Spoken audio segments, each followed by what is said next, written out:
హల్లెలూయా, హల్లెలూయా. దేవునికి స్తోత్రం కలుగుగాక. క్రీస్తునందు ప్రేమైన దేవుని బిడ్డలారా, ప్రభువు నామమున మీ అందరికీ శుభములు కలుగుగాక. అందరికీ వందనాలు. ಯೇಸುಕ್ರಿಸ್ತ ನಾಮದಲ್ಲಿ ನಿಮ್ಮೆಲ್ಲರೂ ಕೂಡ ವಂದನೆಗಳು. లైవ్లో వీక్షిస్తున్న ప్రియులకు కూడా నా యొక్క హృదయపూర్వకమైన వందనాలు తెలియజేస్తున్నాను. ಲೈವ್ ನಲ್ಲಿ ವೀಕ್ಷಿಸ್ತಾ ಇರುವಂತ ಪ್ರೀತಿಯ ಸಹೋದರ ಸಹೋದರರು ಕೂಡ ನಮ್ಮ ಪ್ರೀತಿಯ ಹೃದಯಪೂರ್ವಕವಾಗಿ ವಂದನೆಗಳು. ఈ పునరుత్థాన దినమున మనమందరం చేరి రావడం ఎంత సంతోషకరమైన సంగతి. ಈ ಒಂದು ಪುನರುತ್ಥಾನ ದಿನದಲ್ಲಿ ನಾವೆಲ್ಲರೂ ಸೇರಿ ಬರುವುದು ಎಷ್ಟು ಸುಂದರವಾಗಿದೆ. దేవుడు ఈ మంచి సహవాసం, ఇంత మంచి బంధం, ఇంత మంచి ఆ కుటుంబము ఆధ్యాత్మికంగా మనకు అనుగ్రహించినందుకు గట్టిగా చప్పట్లు కొడదాం. ಸೊ ಇಷ್ಟು ಒಳ್ಳೆ ಆತ್ಮಿಕವಾಗಿ ಸಭೆಯನ್ನು ಕೊಟ್ಟು ನಾವು ಸೇರಿ ಬರೋದಕ್ಕಾಗಿ, ಕೃಪೆ ಕೊಟ್ಟಿದ್ದಕ್ಕಾಗಿ ದೇವರಿಗೆ ಸ್ತೋತ್ರವನ್ನು ಸಲ್ಲಿಸೋಣ. హల్లెలూయా, హల్లెలూయా, హల్లెలూయా, హల్లెలూయా. ఆగస్టు 15వ తారీఖున ಆಗಸ್ಟ್ 15ರಂದು బిడ్డలు బాప్తిజం తీసుకున్నారు. ಸೊ ಮಕ್ಕಳು ಯೌವನಸ್ಥರು ಕೂಡ ದೀಕ್ಷಾ ಸ್ನಾನವನ್ನು ಪಡೆದುಕೊಂಡಿದ್ದಾರೆ. దేవుడు వారికి మంచి భవిష్యత్తును అనుగ్రహించును గాక. ದೇವರು ಅವರಿಗೆ ಅವರ ಕುಟುಂಬಕ್ಕೂ ಕೂಡ ಒಳ್ಳೆ ಭವಿಷ್ಯತ್ತನ್ನು ಕೊಡಲಿ. హల్లెలూయా, హల్లెలూయా. ఈ సమయದಲ್ಲಿ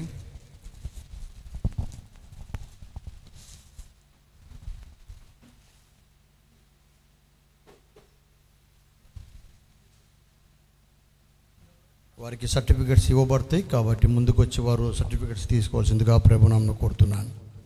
ಸೊ ಅವರಿಗಾಗಿ ಸರ್ಟಿಫಿಕೇಟ್ ಕೊಡಲ್ಪಡ್ತಾ ಇದೆ. ಸೊ ಈ ಸಮಯದಲ್ಲಿ ಮುಂದಕ್ಕೆ ಬಂದು ಅವ್ರ ಸರ್ಟಿಫಿಕೇಟ್ ಅನ್ನು ತೆಗೆದುಕೊಳ್ಬೇಕು. షిర్దల తిమోతి గట్టిగా చప్పట్లు కొడుతూ వారిని అభినందిస్తాం. వారి కోసం కూడా మనం ప్రార్థన చేద్దాం. తిమోతి, దయచేసి తిమోతి ఫోటో తీసుకోండి. గట్టిగా చప్పట్లు కొడదాం.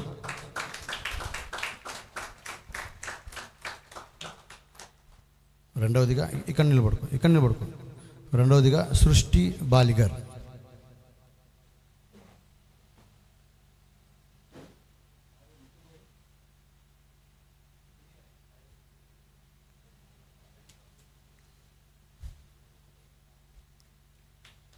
గట్టిగా చప్పట్లు కొడదామండి.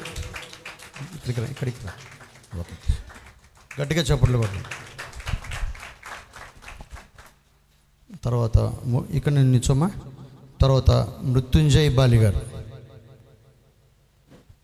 తర్వాత పోయినసారి కొంతమంది సర్టిఫికెట్స్ తీసుకోలేదు, వారు కూడా తీసుకోవాల్సిందిగా ప్రభునామమున కోరుతున్నాను. పిల్లి సెబాస్టిన్.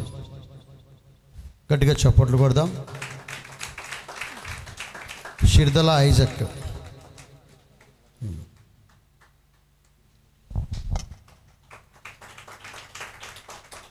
షిర్దల ఐజక్. తర్వాత శివమ్మ బాలిగారు, సహోదరి శివమ్మ బాలిగారు.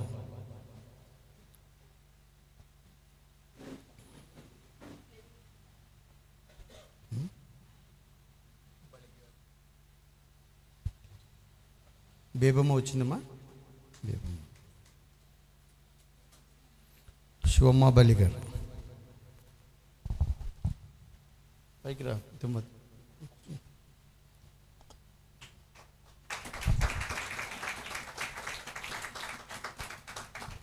పైకి రా నువ్వు. ఏం పేరు? మృత్యుంజయ్. ఎక్కడ? తొందరగా పిలవండి. ఓకే, సరే. వీరి కోసం ఒక చిన్న ప్రార్థన చేద్దాం. అందరు దగ్గరికి రండి మా.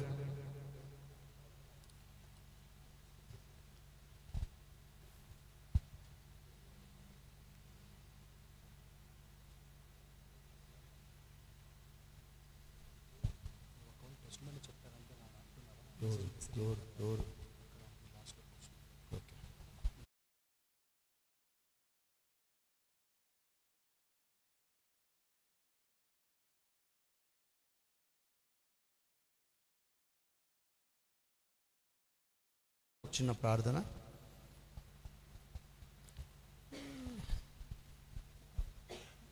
ಸೊ ಇವರಿಗೋಸ್ಕರ ನಾವು ಪ್ರಾರ್ಥಿಸೋಣ.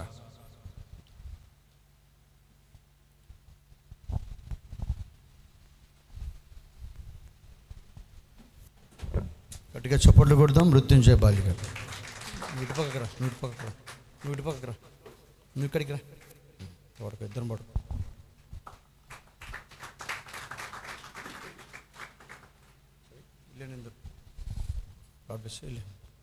వీరి కోసం ఒక చిన్న ప్రార్థన చేద్దాం. ಇವರಿಗಾಗಿ ನಾವು ಚಿಕ್ಕ ಪ್ರಾರ್ಥನೆ ಸಬಸ್ಟಿನ್ సబ్బు ఓకే.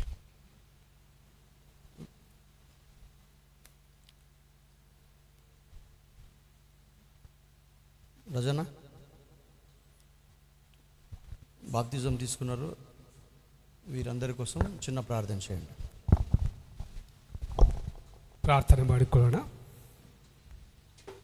ನಮ್ಮನ್ನು ಬಹಳವಾಗಿ ಪ್ರೀತಿ ಮಾಡಿದಂಥ ನಮ್ಮ ಪರಲೋಕದ ತಂದೆಯಾದಂಥ ದೇವರೇ, ನಿನ್ನ ಪರಿಶುದ್ಧವಾದ ನಾಮಕ್ಕೆ ಸ್ತೋತ್ರಗಳನ್ನು ಸಲ್ಲಿಸ್ತೇವೆ. ದೇವ, ನಿನ್ನ ವಾಕ್ಯದಲ್ಲಿ ನಾವು ಈ ರೀತಿಯಾಗಿ ನೋಡುತ್ತೇವೆ. ಯೋಹಾನ ಬರೆದ ಸುವಾರ್ತೆ 3ನೇ ಅಧ್ಯಾಯದ 3ನೇ ವಾಕ್ಯವು ಈ ರೀತಿಯಾಗಿ ಹೇಳುತ್ತದೆ, ಒಬ್ಬನು ಹೊಸದಾಗಿ ಹುಟ್ಟದಿದ್ದರೆ ಅವನು ದೇವರ ರಾಜ್ಯಕ್ಕೆ ಅವನು ಬಾಧ್ಯಸ್ಥನಾಗುವುದಿಲ್ಲ ಎಂಬುದಾಗಿ. ಸ್ವಾಮಿ, ಈ ನಿನ್ನ ಮಕ್ಕಳು ಸ್ವಾಮಿ ತಮ್ಮ ಜೀವಿತವನ್ನು ನಿನಗೋಸ್ಕರವಾಗಿ ಮುಡಿಪಾಗಿಟ್ಟು ಅವರು ಪ್ರತ್ಯೇಕಿಸಲ್ಪಟ್ಟವರಾಗಿ ನಿನಗೋಸ್ಕರವಾಗಿ ಜೀವಿಸಬೇಕು ಎಂಬುದಾಗಿ ಅವರು ನೇಮಕ ಮಾಡಿಕೊಂಡು ಅವರ ಜೀವಿತಗಳನ್ನು ನಿನಗೆ ಸಮರ್ಪಿಸಿರುವಾಗ ದೇವರೇ, ನೀನು ಇವರನ್ನು ಆಶೀರ್ವಾದನ ಮಾಡು. ಈ ಲೋಕದ ಎಲ್ಲ ಕಾರ್ಯಗಳನ್ನು ತ್ಯಜಿಸಿ ನಿನಗೋಸ್ಕರವಾಗಿ ಜೀವಿಸುತ್ತೇವೆ ಎಂಬುದಾಗಿ ಸಭೆಯ ಮುಂದೆ ನಿರ್ಧಾರವನ್ನು ತೆಗೆದುಕೊಂಡು ನಿನ್ನಲ್ಲಿ ಕರ್ತನೆ ಒಂದಾಗುವುದಕ್ಕಾಗಿ ಸ್ವಾಮಿ ತಮ್ಮನ್ನು ತಾವು ಒಪ್ಪಿಸಿಕೊಟ್ಟಿರುವಾಗ ದೇವ, ಈ ನಿನ್ನ ಮಕ್ಕಳನ್ನು ಆಶೀರ್ವಾದನ ಮಾಡು. ಇವರು ಆತ್ಮಿಕವಾಗಿಯೂ ಮಾನಸಿಕವಾಗಿಯೂ ಆಧ್ಯಾತ್ಮಿಕದಲ್ಲಿ ಕೂಡ ಅವರನ್ನು ಬೆಳೆಸು ಎಂಬುದಾಗಿ ನಿನ್ನಲ್ಲಿ ಪ್ರಾರ್ಥಿಸ್ತಾ ದೇವ, ಇವರು ಹೊರಟು ಹೋಗಿ ಈ ಲೋಕದಲ್ಲಿ ನಿನಗೋಸ್ಕರವಾಗಿ 30, 60, 100ರಷ್ಟು ಫಲಗಳನ್ನು ಕೊಟ್ಟು ನಿನ್ನ ಮಕ್ಕಳಾಗಿ ಜೀವಿಸಲಿಕ್ಕಾಗುವಂತೆ ಇವರಿರುವಂಥ ಸ್ಥಳದಲ್ಲಿ ಇವರನ್ನು ಬೆಳಕನ್ನಾಗಿ ಒಂದು ಉಪ್ಪನ್ನಾಗಿ ಸ್ವಾಮಿ ನೀನು ಅರಸಿ ನಡೆಸೆಂದು ಯೇಸು ಕ್ರಿಸ್ತನ ಹೆಸರಿನಲ್ಲಿ ಪ್ರಾರ್ಥಿಸ್ತೇನೆ ನನ್ನ ಒಳ್ಳೆಯ ತಂದೆ. ಆಮೆನ್. ಆಮೆನ್.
ಹಾಗೆ బైబిల్ తెచ్చారా? అందరు బైబిల్ పైకి ఎత్తుతారా? ಎಲ್ಲರೂ ಕೂಡ ಬೈಬಲ್ ಅನ್ನು ಮೇಲೆ ಕೆತ್ತೋಣ. ఇది నా బైబిల్, ಇದು ನನ್ನ ಬೈಬಲ್, నేను ప్రేమించదను. ನಾನು ಪ್ರೀತಿಸುತ್ತೇನೆ. ఇది నా బైబిల్, ಇದು ನನ್ನ నేను ಬೈಬಲ್, చదివేదను. ನಾನು ಓದುತ್ತೇನೆ. ఇది నా బైబిల్, ಇದು ನನ್ನ నేను ಬೈಬಲ್, అనుసరించేదను. ನಾನು అನುసరిಸುತ್ತೇನೆ. ఇది నా బైబిల్, ಇದು ನನ್ನ నా ಬೈಬಲ್, దేవుడు ఇచ్చిన బైబిల్. ನನ್ನ ದೇವರು బోలో ಕೊಟ್ಟ ಯೇಸು ಬೈಬಲ್. మహారాజ్ కి ಜೈ. జై. What a wonderful god we have. ಎಷ್ಟು ಒಳ್ಳೆ ದೇವರು ನಮ್ಮ ದೇವರು. Thank you Jesus. I love to live in the church. ನಾನು ಸಭೆಯಲ್ಲಿ ಇರುವುದಕ್ಕಾಗಿ ನಾನು ಪ್ರೀತಿಸುತ್ತೇನೆ. I love to die in the church as I am praising God. ನಾನು ವಾಕ್ಯವನ್ನು ಸಾರುವಾಗಲೇ ನಾನು ಎತ್ತಲ್ಪಡಬೇಕೆಂಬುದಾಗಿ ನಾನು ಆಶಿಸುತ್ತೇನೆ. As I am worshiping God, I want to go like this only. ನಾನು ಆರಾಧನೆ ಮಾಡುವಾಗಲೇ ಮೇಲೆ ಎತ್ತಲ್ಪಡಬೇಕೆಂಬುದಾಗಿ ನಾನು ಆಶೆ ಉಳ್ಳವನಾಗಿದೆ. దేవా కృపను అనుగ్రహించు ప్రభువా. హల్లెలూయా. హల్లెలూయా. కొరింథీయులకు రాసిన మొదటి పత్రిక, ಕೊರಿಂಥದವರಿಗೆ ಬರೆದ ಮೊದಲನೇ ಪತ್ರಿಕೆ 3వ అధ్యాయము 3ನೇ ಅಧ್ಯಾಯ 16వ వచనం. 16th verse. 3ನೇ ಅಧ್ಯಾಯ 16ನೇ ವಚನ. 16, 17 verses మనం గమనిద్దాం. 16, 17, 18 వచనಗಳನ್ನು ನಾವು గమనಕ್ಕೆ ಕೊಡೋಣ. దయచేసి చదివేవారు మైక్ తీసుకోవాల్సిందిగా ప్రభువును కోరుకుంటున్నాను. మీరు దేవుని ఆలయమై ఉన్నారనియు దేవుని ఆత్మ మీలో నివసించుచున్నాడనియు మీరు ఎరగరా? ఎవడైనను దేవుని ఆలయమును పాడు చేసినడలా దేవుడు వానిని పాడు చేయను. దేవుని ఆలయము పరిశుద్ధమైనది, మీరు ఆ ఆలయమై ఉన్నారు. హల్లెలూయా. కాండలు చదువుదామండి. ನೀವು ದೇವರ ಆಲಯವಾಗಿದ್ದೀರೆಂದು ದೇವರ ಆತ್ಮನು ನಿಮ್ಮಲ್ಲಿ ವಾಸ ಮಾಡುತ್ತಾನೆಂದು ನಿಮಗೆ ಗೊತ್ತಿಲ್ಲವೋ? ಯಾವನಾದರೂ ದೇವರ ಆಲಯವನ್ನು ಕೆಡಿಸಿದರೆ ದೇವರು ಅವನನ್ನು ಕೆಡಿಸುವನು. ಯಾಕೆಂದರೆ ದೇವರ ಆಲಯವು ಪವಿತ್ರವಾದದ್ದು, ಆ ಆಲಯವು ನೀವೇ. హల్లెలూయా. హల్లెలూయా. హల్లెలూయా. హల్లెలూయా. ఆల్రెడీ సమయం 11:40 అవుతుంది. మనం ఏమి టెన్షన్ తీసుకునే అవసరం లేదు. నిన్న బాప్తిజం తీసుకున్నవారు మీ అందరికీ స్మాల్ స్నాక్స్ ఏర్పాటు చేశారు. సంతోషంగా కొద్దిగా లైట్గా తృప్తి పొంది ఇంటికి వెళ్ళాక చక్కగా ಭೋಜನ చేసుకోగలరు. ಸೊ ಸಮಯ ಕೂಡ ಹೆಚ್ಚಾಗಿ ಆಗ್ತಾ ಇದೆ, ಆದರೂ ಕೂಡ ಏನು ಚಿಂತೆ ಮಾಡುವಂಥ ಅವಶ್ಯಕತೆನಿಲ್ಲ. ದೀಕ್ಷಾಸ್ನಾನ ಹೊಂದಿಕೊಂಡಿರುವಂಥವ್ರಿಗೆ ಕೂಡ ಒಂದು ಚಿಕ್ಕ ಒಂದು ಔತಣ ಇದೆ, ಆ ಔತಣವನ್ನು ಸ್ವೀಕರಿಸಬೇಕೆಂಬುದನ್ನು ನಾನು ಕೇಳ್ಕೊಳ್ತೇನೆ. ఇక్కడ మనం గమనించినట్లయితే ಇಲ್ಲಿ ಗಮನ ಕೊಡುವುದಾದ್ರೆ దేవుని ఆలయంను చూస్తున్నాం. ದೇವರ ಆಲಯವನ್ನ ನಾವು ಇಲ್ಲಿ ನೋಡ್ತಾ ಇದ್ದೇವೆ. టెంపుల్, ದೇವರ ಆಲಯ. ఇక్కడ ఏంటి దేవుని ఆలయం అని గమనించినట్లయితే ದೇವರ ಆಲಯ ಏನು ಎಂಬುದಾಗಿ ಗಮನ ಕೊಡುವುದಾದ್ರೆ దీనిని మనం రెండు విధాలుగా మనము డివైడ్ చేయొచ్చు. ಇದನ್ನ ಎರಡು ವಿಭಾಗಗಳಾಗಿ ನಾವು ಮಾರ್ಪಡಿಸಬಹುದು. ఒకటి భౌతికమైన ఆలయము, ಒಂದು ಭೌತಿಕವಾಗಿರುವಂತ ಆಲಯ, ఒకటి ఆత్మ సంబంధమైన ఆలయము, ಇನ್ನೊಂದು ಆತ್ಮ ಸಂಬಂಧಪಟ್ಟಿರುವಂತ ಆಲಯ. దానిని ఆత్మీయ ఆలయము అంటారు. ಅದನ್ನ ಆತ್ಮೀಯವಾಗಿರುವಂತ ಆಲಯ ಅಂತ ಹೇಳ್ತಾರೆ. ఇక్కడ మనము భౌతికమైన ఆలయంను చూస్తున్నామా లేక ఆత్మ సంబంధమైన ఆలయంను చూస్తున్నామా? ಇಲ್ಲಿ ನಾವು ಭೌತಿಕವಾಗಿರುವಂತ ಆಲಯವನ್ನ ನೋಡ್ತಾ ಇದ್ದೇವಾ ಅಥವಾ ಆತ್ಮಕ್ಕೆ ಸಂಬಂಧಪಟ್ಟಿರುವಂತ ಆಲಯವನ್ನ ನೋಡ್ತಾ ಇದ್ದೇವಾ? ఆలయము అనగానే మనకు ఏమి జ్ఞాపకానికి వస్తుందంటే చర్చ్. ಆಲಯ ಅಂತಂದ್ರೆ ನಮಗೆ ಸಭೆ, ಚರ್ಚ್ ಅಂತ ಹೇಳಿ ನೆನಪು పాత ಬಂದ್ಬಿಡುತ್ತೆ. నిబంధన గ్రంథంలో చర్చ్ అని రాయబడలేదు, ಆ ಹಳೆ ಒಡಂಬಡಿಕೆಯಲ್ಲಿ ಚರ್ಚ್ ಅಂತ ಹೇಳಿ ಬರೆಯಲ್ಪಟ್ಟಿಲ್ಲ, లేకపోతే చర్చ్ అని పిలువబడలేదు. ಅಲ್ಲಿ ಚರ್ಚ್ ಅಂತ ಹೇಳಿ ಯಾವುದು ಹೆಸರು ಕೂಡ ಬಂದಿಲ್ಲ. అక్కడ టెంపుల్ అని పిలువబడింది. ಅಲ್ಲಿ ಆಲಯ ಎಂಬುದಾಗಿ ಕರೆಯಲ್ಪಟ್ಟಿದೆ. టెంపుల్ అంటే ಆಲಯ ಅಂತಂದ್ರೆ ఆలయము అని అర్థం. ಅದು ದೇವರ ಒಂದು ಆಲಯವಾಗಿದೆ, దేవుని ఆలయము అని. ದೇವರ ಆಲಯವಾಗಿದೆ. ఇప్పుడు మామూలుగా మనము ఈ లోక సంబంధముగా మనం చూసినట్లయితే ಈ ಲೋಕದ ಸಂಬಂಧವಾಗಿ ನೋಡೋದಾದ್ರೆ మూడు ప్రాముఖ్యమైన మందిరాలు ఉన్నవి. ಮೂರು ಪ್ರಾಮುಖ್ಯವಾಗಿರುವಂತ ಮಂದಿರಗಳಿವೆ. భౌతిక సంబంధమైన మందిరాలు ఏవి అనగా ಭೌತಿಕ ಸಂಬಂಧವಾಗಿರುವಂತ ಮಂದಿರ ಯಾವುದಂತಂದ್ರೆ క్రైస్తవులకు చర్చ్ అని పిలువబడుతుంది, ಕ್ರೈಸ್ತರಿಗೆ ಚರ್ಚ್ ಎಂಬುದಾಗಿ ಕರೆಯಲ್ಪಡ್ತಾ ಇದೆ. ముస్లిం సహోదరులకు మాస్క్ అని పిలువబడుతుంది, ಮುಸ್ಲಿಂ ಸಹೋದರಿಗೆ ಮಸ್ಜಿದ್ ಎಂಬುದಾಗಿ ಕರೆಯಲ್ಪಡ್ತಾ ಇದೆ. హిందూ సహోదరులకు టెంపుల్ అని పిలువబడుతుంది. ಹಿಂದೂ ಸಹೋದರರಿಗೆ ಅದು ಒಂದು ಗುಡಿ ಎಂಬುದಾಗಿ ಕರೆಯಲ್ಪಡ್ತಾ ಇದೆ. చూడండి, హిందువులు టెంపుల్ అని పిలుస్తున్నారు, ಹಿಂದೂಗಳು ಗುಡಿ ಎಂಬುದಾಗಿ ಕರೀತಾ ಇದ್ದಾರೆ. కానీ మనం ఎందుకు మన సంఘమును చర్చ్ అని పిలుస్తున్నాము? ಯಾಕೆ ನಮ್ಮ ಸಭೆಯನ್ನು ನಾವು ಚರ್ಚ್ ಎಂಬುದಾಗಿ ಕರೀತಾ ಇದ್ದೇವೆ? ఎప్పుడైనా మీరు ఆలోచన చేశారా? ಯಾವಾಗಾದ್ರೂ ನೀವು ಆಲೋಚನೆ ಮಾಡಿದ್ದೀರಾ? పాత నిబంధన గ్రంథములో టెంపుల్ అని పిలువబడింది దేవుని ఆలయమే కదా. ಹಳೆ ಒಡಂಬಡಿಕೆಯಲ್ಲಿ ದೇವರ ಒಂದು ಗುಡಿ ಎಂಬುದಾಗಿ ಕರೆಯಲ್ಪಟ್ಟಿರುವುದು ದೇವರ ಆಲಯ ತಾನೇ. కానీ ఇప్పుడు న్యూ టెస్టిమెంట్ వచ్చాక చర్చ్ అని ఎందుకు పిలువబడింది? ಈ ಹೊಸ ಒಡಂಬಡಿಕೆಯಲ್ಲಿ ಬಂದ ತಕ್ಷಣ ಸಭೆ ಎಂಬುದಾಗಿ ಯಾಕೆ ಕರೆಯಲ್ಪಡ್ತಾ ಇದೆ? ఆలయం అనగానే ఇట్స్ ఎ బిల్డింగ్. ಆಲಯವಂತಂದ್ರೆ ಅದು ಒಂದು ಕಟ್ಟಡ. అది మట్టితో, ఇటుకలతో, ఇసుకతో, సిమెంట్తో చేయబడింది. ಅದು ಈ ಒಂದು ಇಟ್ಟಂಗಿಗಳಿಂದ ಮಾಡಲ್ಪಟ್ಟಿರುವಂತದ್ದು. అందుకే దానిని టెంపుల్ అని పిలుస్తారు. ಅದಕ್ಕಾಗಿ ಅದಕ್ಕೆ ಒಂದು ಗುಡಿ ಅಂತ ಹೇಳ್ತಾ ಇದ್ದಾರೆ. Church it's not a building. Church ಅಂತ ಅಂದ್ರೆ ಸಭೆ ಅಂತಂದ್ರೆ ಅದು ಒಂದು ಕಟ್ಟಡ ಅಲ್ಲ. న్యూ టెస్టిమెంట్ లో ಹೊಸ ಒಡಂಬಡಿಕೆಯಲ್ಲಿ చర్చ్ అంటే ಸಭೆ ಅಂತಂದ್ರೆ ఏ వ్యక్తి అయితే యేసు క్రీస్తు వారి రక్తము చేత కడగబడి విమోచింపబడి బాప్తిజం నొందుతారో, ಯಾರಾದ್ರೂ ಯೇಸು ಕ್ರಿಸ್ತನ ರಕ್ತದಲ್ಲಿ ವಿಮೋಚಿಸಲ್ಪಟ್ಟು ದೀಕ್ಷಾಸ್ನಾನವನ್ನು ಹೊಂದಿಕೊಳ್ತಾರೋ వారిని చర్చ్ అని పిలువబడతారు. ಅವರನ್ನೇ ಸಭೆ ಎಂಬುದಾಗಿ ಕರೆಯಲ್ಪಡ್ತಾ ಇದೆ. ఎక్కడ నా నామమున ఇద్దరు లేక ముగ్గురు కూడి ఉంటారో దట్ ఈస్ చర్చ్. ಎಲ್ಲಿ ನನ್ನ నామದಲ್ಲಿ ఇద్దరాಗ್ಲಿ మూవరాగ్ಲಿ ಸೇರಿ ಬರ್ತಾರೋ ಅದೇ ಸಭೆ. ఎందరైతే పాపాలు ఒప్పుకొని బాప్తిజాలు తీసుకున్నారో వారు సంఘంగా ఎప్పుడైతే ఇద్దరు ముగ్గురుగా కూడుకుంటారో they are known as church. ಯಾರಾದ್ರೂ ಪಾಪಗಳನ್ನ ಒಪ್ಪಿಕೊಂಡು ದೀಕ್ಷಾಸ್ನಾನಕ್ಕೆ ಒಳಗಾಗ್ತಾರೋ ಅದೇ ಸಭೆಯಾಗಿದೆ. Temple is a building. ಆ ಸಭೆ ಅಂತಂದ್ರೆ ಅದು ಒಂದು ಕಟ್ಟಡವಾಗಿದೆ. చర్చ్ అంటే నువ్వు నేను. ಆ ಸಭೆ ಅಂತಂದ್ರೆ ಅದು ನಾನು ಮತ್ತು ನೀವಾಗಿದೆ. హల్లెలూయా, హల్లెలూయా, హల్లెలూయా, హల్లెలూయా. సో భౌతికమైన టెంపుల్ లో మనం గమనించినట్లయితే ಭೌತಿಕವಾಗಿರುವಂತ ಮಂದಿರವನ್ನ ನೋಡುವಾಗ ఈ లోకంలో మనము వారి వారి పరిధిలో వారి యొక్క ధర్మమును ప్రకారము వారి వారి టెంపుల్లో ఏమేమి ఉండాలో వారు పెట్టుకున్నారు. ಅವರವರ ಆಚಾರಗಳ ಪದ್ಧತಿ ಪ್ರಕಾರವಾಗಿ, ಧರ್ಮಗಳ ಪದ್ಧತಿ ಪ್ರಕಾರವಾಗಿ ಅವ್ರಿಗೆ ಏನ್ ಬೇಕೋ ಅವ್ರು ಇಟ್ಕೊಂಡಿದ್ದಾರೆ. పాత నిబంధన గ్రంథంలో టెంపుల్ గమనించినట్లయితే ಆದ್ರೆ ಹಳ ಒಡಂಬಡಿಕೆಯಲ್ಲಿ ಮಂದಿರವನ್ನು ನೋಡುವಾಗ అక్కడ మనము టెంపుల్ ఫస్ట్ టెంపుల్ కట్టేది ఎవరు చెప్పండి? ಮೊದಲನೇದಾಗಿ ಅಲ್ಲಿ ಮಂದಿರವನ್ನು ಕಟ್ಟುವುದು ಯಾರು? ఎవరు? సొలొమోన్ గారు. ಸೊಲೊಮೋನ್ ಕಟ್ತಾ ಇದ್ದಾನೆ. సో సొలొమోన్ గారు టెంపుల్ కట్టించినప్పుడు ಸೊಲೊಮోನ್ ಅವರು ಒಂದು ಮಂದಿರವನ್ನ ಕಟ್ಟಿದಾದ್ಮೇಲೆ అందులో ఏ దేవుని విగ్రహము లేదు, కానీ ಅದ್ರೊಳಗೆ ಯಾವ ಒಂದು ಮೂರ್ತಿಗಳು ಇರಲಿಲ್ಲ. కానీ ఒకటి ఉన్నది, ఏది చెప్పండి? ಆದ್ರೆ ಒಂದು ಇತ್ತು. ಏನು? ఏంటండి? మందసము. ಅಲ್ಲಿ ದೇವರ ಒಂದು ಮಂಜೂಷ ಇತ್ತು. హల్లెలూయా, హల్లెలూయా, హల్లెలూయా, హల్లెలూయా. సో ఇక్కడ మనం గమనించినట్లయితే ಆದ್ರೆ ಇಲ್ಲಿ ಗಮನ ಕೊಡುವುದಾದ್ರೆ పాత నిబంధన ఆలయానికి లేక కొత్త నిబంధన ఆలయానికి చాలా వ్యత్యాసం ఉంది. ಹಳ ಒಡಂಬಡಿಕೆಯ ಆಲಯಕ್ಕೆ ಮತ್ತೆ ಹೊಸ ಒಡಂಬಡಿಕೆಯ ಆಲಯಕ್ಕೆ ಬಹಳ ವ್ಯತ್ಯಾಸವಿದೆ. పాత నిబంధన గ్రంథంలో ఆలయంలో మందసం ఉన్నది. ಹಳ ಒಡಂಬಡಿಕೆಯ ಒಂದು ಆಲಯದಲ್ಲಿ ದೇವರ ಮಂಜೂಷವಿದೆ. కొత్త నిబంధన గ్రంథంలో ఆలయం ఎవరో ఏమిటో అన్న సంగతిని దేవుడు ఇక్కడ తెలియజేస్తున్నాడు. ಹೊಸ ಒಡಂಬಡಿಕೆಯಲ್ಲಿ ಆಲಯ ಅಂತಂದ್ರೆ ಅದು ಏನು, ಯಾರಾಗಿರ್ಬೇಕೆಂಬುದಾಗಿ ಬರೆಯಲ್ಪಟ್ಟಿದೆ. బిల్డింగ్ తో కట్టబడింది దేవుని ఆలయం కాదు. కట్టడ ಅದು ದೇವರ ಆಲಯವಲ್ಲ. అనేకులు మన వాళ్ళను సీనియర్స్ కొంతమంది ಜ್ಞಾನಂ లేని వారిని గమనించినట్లయితే ಅನೇಕ ಹಿರಿಯರು ಕೂಡ ಜ್ಞಾನ ಇಲ್ಲದಂತವರನ್ನ ಗಮನಕ್ಕೆ ಕೊಡೋದಾದ್ರೆ టెంపుల్ను చూసిన వెంట లేక ఒక చర్చ్ను చూసిన వెంటనే ఇట్లా అంటారు. ಚರ್ಚ್ ಯಾರ ನೋಡಿದ ತಕ್ಷಣವೇ ಅದನ್ನ ಕೈ ಮುಗಿತಾರೆ. ಅವರು ತಿಳಿಯಕ ಅಲ್ಲ ಅಂటున్నారు. ಅವರು ತಿಳಿಲಾರ್ದನೆ ಅವರು ಮಾಡ್ತಾರೆ ಆ ರೀತಿಯಾಗಿ. God never dwells in the temple. ದೇವರು ಒಂದು ಕಟ್ಟಡದಲ್ಲಿ ನಿವಾಸ ಮಾಡುವಂತವನಲ್ಲ. Where 2 or 3 will gather, there the God is. ಎಲ್ಲಿ ಇಬ್ಬರಾಗಲಿ ಮೂವರಾಗಲಿ ನನ್ನ ನಾಮದಲ್ಲಿ ಸೇರಿ ಬರ್ತಾರೋ ಎಂಬುದಾಗಿ ಬರೆಯಲ್ಪಟ್ಟಿದ್ದವರು ಸೇರಿ ಬಂದಾಗ ಅಲ್ಲಿ ದೇವರು ಇರ್ತಾರೆ. Hallelujah. Hallelujah. Hallelujah. Hallelujah. కాబట్టి పాత నిబంధన గ్రంథంలో టెంపుల్లో మందసం ఉండగా, ಆದರೆ ಹಳಬಡಂಬಡಿಕೆಯ ಒಂದು ಗುಡಿಯಲ್ಲಿ ದೇವರ ಮಂಜು ಸೇರುವಾಗ, కొత్త నిబంధన గ్రంథంలో ಹೊಸ ಒಡಂಬಡಿಕೆಯ God do not like the temple. ಆದರೆ ದೇವರು ಕಟ್ಟಡವನ್ನ ಆತನು ಪ್ರೀತಿ ಮಾಡುವಂತವನಲ್ಲ. Because the temple has been corrupted. ಯಾಕೆಂತಂದ್ರೆ ಒಂದು ಮಂದಿರ ಅದು ಒಂದು ಶಪಿಸಲ್ಪಟ್ಟಿದೆ. దేవుని ఆలయము అని ఏ మందిరం అయితే మనుషులు కట్టారో అది కరప్ట్ అయిపోయింది. అంటే దాంట్లో కరప్షన్ నింపబడింది. ದೇವರ ಮಂದಿರ ಎಂಬುದಾಗಿ ಯಾವುದು ಕರೀತಾ ಇದ್ದಾರೋ ಅದರಲ್ಲಿ ದೇವರಿಗೆ ವಿರುದ್ಧವಾಗಿ ಕಾರ್ಯಗಳು ನಡೀತಾ ಇದೆ. అందులో వ్యాపారం మొదలైంది. ಅಲ್ಲಿ ವ್ಯಾಪಾರ ಪ್ರಾರಂಭವಾಗಿದೆ. అందులో స్వార్థము మొదలైంది. ಸ್ವಾರ್ಥ ತುಂಬಿಕೊಂಡಿದೆ. సో దేవునికి God do not like the temple where people wants as a building.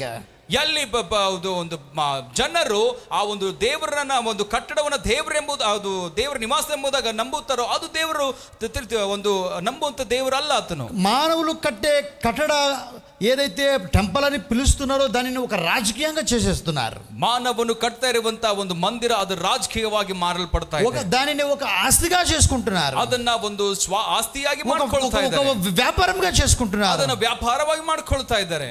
That's the reason New Testament lo God do not like the temple. ಅದಕ್ಕೆ ಹೊಸ ಒಡಂಬಡಿಕೆಯಲ್ಲಿ ದೇವರು ಅದರಲ್ಲಿ ವಾಸ ಮಾಡುವಂತವನಲ್ಲ. సో ఈ న్యూ టెస్ట్మెంట్ లో దేవుని యొక్క ప్రణాళిక ఏమై ఉన్నది అంటే, ಆದರೆ ಹೊಸ ಒಡಂಬಡಿಕೆಯಲ್ಲಿ ದೇವರ ಒಂದು ಪ್ರಣಾಳಿಕ ಏನಂತಂದ್ರೆ, ఓల్డ్ టెస్ట్మెంట్ లో సొలొమోన్ గారు దేవుని యొక్క ఆలయంను కట్టారు. కానీ న్యూ టెస్ట్మెంట్ లో దేవుడు నువ్వు నేనే ఒక ఆలయంగా ఉండాలని కోరుకుంటున్నాడు. ಹಳ ಒಡಂಬಡಿಕೆಯಲ್ಲಿ ಸೊಲೊಮೋನನು ದೇವರ ಮಂದಿರವನ್ನು ಕಟ್ಟಿದನು. ಆದರೆ ಹೊಸ ಒಡಂಬಡಿಕೆಯಲ್ಲಿ ನೀನು ಮತ್ತು ನಾನು ದೇವರ ಮಂದಿರವಾಗಿದೆ ಎಂಬುದಾಗಿ ಬರೆಯಲ್ಪಟ್ಟಿದೆ. అందుకే కొరింథీయులకు రాసిన ఈ మొదటి పత్రిక 6వ అధ్యాయం 19వ వచనం మనం గమనించినట్లయితే, ಆದರೆ ಇದೇ ಒಂದನೇ ಕೊರಿಂಥದವರಿಗೆ ಬರೆದ ಪತ್ರಿಕೆ 6ನೇ ಅಧ್ಯಾಯ 19ನೇ ವಚನದಲ್ಲಿ ನೋಡುವಾಗ, మీ దేహము దేవుని వలన మీకు అనుగ్రహింపబడి మీలోనున్న పరిశుద్ధాత్మకు ఆలయమై ఉన్నదని మీరు ఎరుగరా?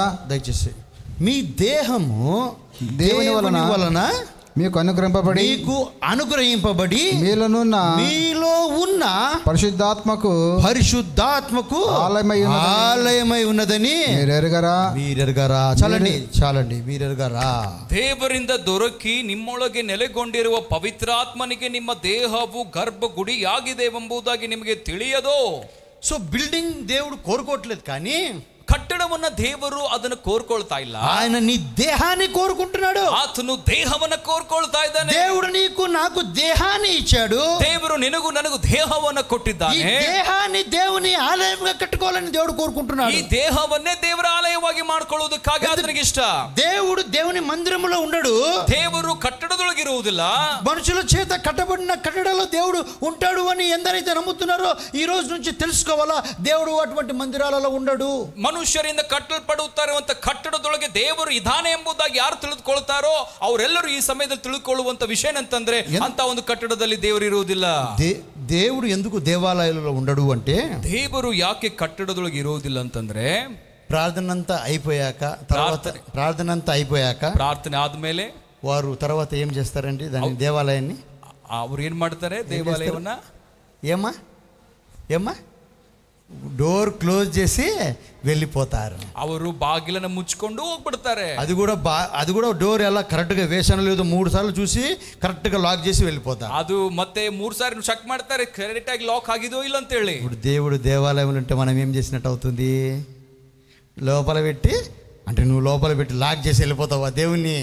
ದೇವರು ಮಂದಿರದೊಳಗಿದ್ರೆ ಒಂದು ವೇಳೆ ಏನಾಗ್ಬಿಡುತ್ತೆ, ಆ ದೇವರನ್ನ ಅಲ್ಲೇ ಇಟ್ಟು ಮಂದಿರದೊಳಗೆ ಲಾಕ್ ಮಾಡಿ ಹೋಗ್ಬಿಡ್ತೇವೆ. సో సంతోషకరమైన సంగతి ఏమిటంటే, ಆದ್ರೆ ಸಂತೋಷವಾಗಿರುವಂತ ಸಂಗತಿ ಏನಂತಂದ್ರೆ, పాత నిబంధన గ్రంథంలో ಹಳ ಒಡಂಬಡಿಕೆಯಲ್ಲಿ సొలొమోన్ రాజు గారు ఏదైతే మందిరాన్ని కట్టించాడో, ಸೊಲೊಮೋನನ ರಾಜನು ಏನೋ ಮಂದಿರವನ್ನ ಕಟ್ಟಿದನೋ, that temple is not a closed temple. ಅದು ಆ ಮುಚ್ಚಲ್ಪಟ್ಟಿರುವಂತ ಮಂದಿರ ಅದು ಅಲ್ಲ. అది అసలు క్లోజింగే లేదు దానికి. ಅದು ಮುಚ್ಚಲ್ಪಡುವಂತದ್ದು ಅಲ್ಲ. 24/7 people were praising and glorifying God. 7 ದಿನಗಳು 24 ಗಂಟೆಗಳವರೆಗೂ ಕೂಡ ಅಲ್ಲಿ ಜನರು ದೇವರಿಗೆ ಸ್ತೋತ್ರಗಳನ್ನು ಸಲ್ಲಿಸ್ತಾ ಇದ್ದಾರೆ. నిరంతరము అక్కడ బలి అర్పణలు జరుగుతానే ఉండేవి. ನಿರಂತರವಾಗಿ ಬಲಿ ಅರ್ಪಣೆಗಳು ನಡೀತಾನೆ ಇವೆ. అక్కడ ముట్టించిన దీపము అసలు ఏం కాకూడదు, ఆరిపోకూడదు. ಅಲ್ಲಿ ಹಚ್ಚಲ್ಪಟ್ಟಿರುವಂತ ದ್ವೀಪ ಹಾರಿ ಹೋಗಬಾರದು. 24/7 ఆ మందిరం ఎప్పుడు ఓపెనే ఉండేది. 24/7 ಯಾವಾಗಲೂ ಕೂಡ ಮಂದಿರ ತೆರೆದೇ ಇರುತ್ತೆ. అందులో ఉన్న మందసము దాని యొక్క లైట్ ఎన్నో కిలోమీటర్ దూరం వ్యాపించేది. ಅದರೊಳಗಿರುವಂತ ಮಂಜೂಷದ ಮೇಲೆ ಇಟ್ಟಿರುವಂತಹ ಒಂದು ಬೆಳಕು ಎಷ್ಟೋ ಕಿಲೋಮೀಟರ್ ವರೆಗೂ ಕೂಡ ಪ್ರಕಾಶಿಸುತ್ತೆ. మందసములో దేవుని యొక్క దేవుడు ప్రత్యక్షమై దేవుడు తన దాసులతో దేవుడు తాను మాట్లాడేవాడు. ಆ ಒಂದು ಪ್ರಕಾಶದ ದ್ವಾರದಲ್ಲಿ ದೇವರು ತನ್ನ ಪ್ರಜೆಗಳಿಗೆ ಮಾತನಾಡ್ತಾ ಇದ್ದಾನೆ. హల్లెలూయా, హల్లెలూయా, హల్లెలూయా, హల్లెలూయా. కానీ ఇశ్రాయేలు దేవునికి విరోధంగా జీవించడం ద్వారా, ಹೌದು, ಇಸ್ರಾಯೇಲರು ದೇವರಿಗೆ ವಿರುದ್ಧವಾಗಿದ್ದಕ್ಕೆ ನಿಮಿತ್ತವಾಗಿ మందసం ఎక్కడికి వెళ్ళిపోయింది. ಆ ಮಂಜೂಷವು ಎಲ್ಲಿ ಹೋಗಿದ್ದು ಹೋಗ್ಬಿಡ್ತು. ఆ దేవాలయం ఏమైపోయిందండి? ಆ ದೇವಾಲಯ ಏನಾಗ್ಬಿಡ್ತು? అన్యుల చేత, శత్రువుల చేత ಅನ್ಯರ దోచుకోబడింది, శత్రువుల చేత కాల్చివేయబడింది. ಅನ್ಯರ ಮತ್ತು ವೈರಿಗಳಿಗೆ ಅದು ಒಳಗಾಗ್ಬಿಟ್ಟಿದೆ. నా కోసం ఎలాంటి టెంపుల్ నువ్వు కట్టించగలవు? ನನಗೋಸ್ಕರ ನೀವು ಯಾವ ಒಂದು ಮಂದಿರವನ್ನ ಕಟ್ಟುವುದಕ್ಕೆ ఏ టెంపుల్ నా కోసం కట్టించగలవు? బంగారుతో కట్టించగలవా? వెండితో కట్టించగలవా? లేకపోతే ఏ ఏ ఏ ఏ వస్తువుతో నా కోసం నీవు టెంపుల్ కట్టించగలవు? ನನಗೋಸ್ಕರ ಮಂದಿರವನ್ನ ಬಂಗಾರದಿಂದ ಅಥವಾ ಬೆಳ್ಳಿಗಿಂದ ಯಾವುದರಿಂದ ನೀನು ಕಟ್ಟುತ್ತೀಯಾ? నేను టెంపుల్లో నివాసం చేసేవాడను కాదు. ನಾನು ಮಂದಿರದಲ್ಲಿ ಇರುವಂತವನಲ್ಲ. ఆకాశం నా సింహాసనం, భూగోళం నా పాదపీఠము. ಆಕಾಶವು ನನ್ನ ಸಿಂಹಾಸನ, ಭೂಮಿ ನನ್ನ ಪಾದಪೀಠ.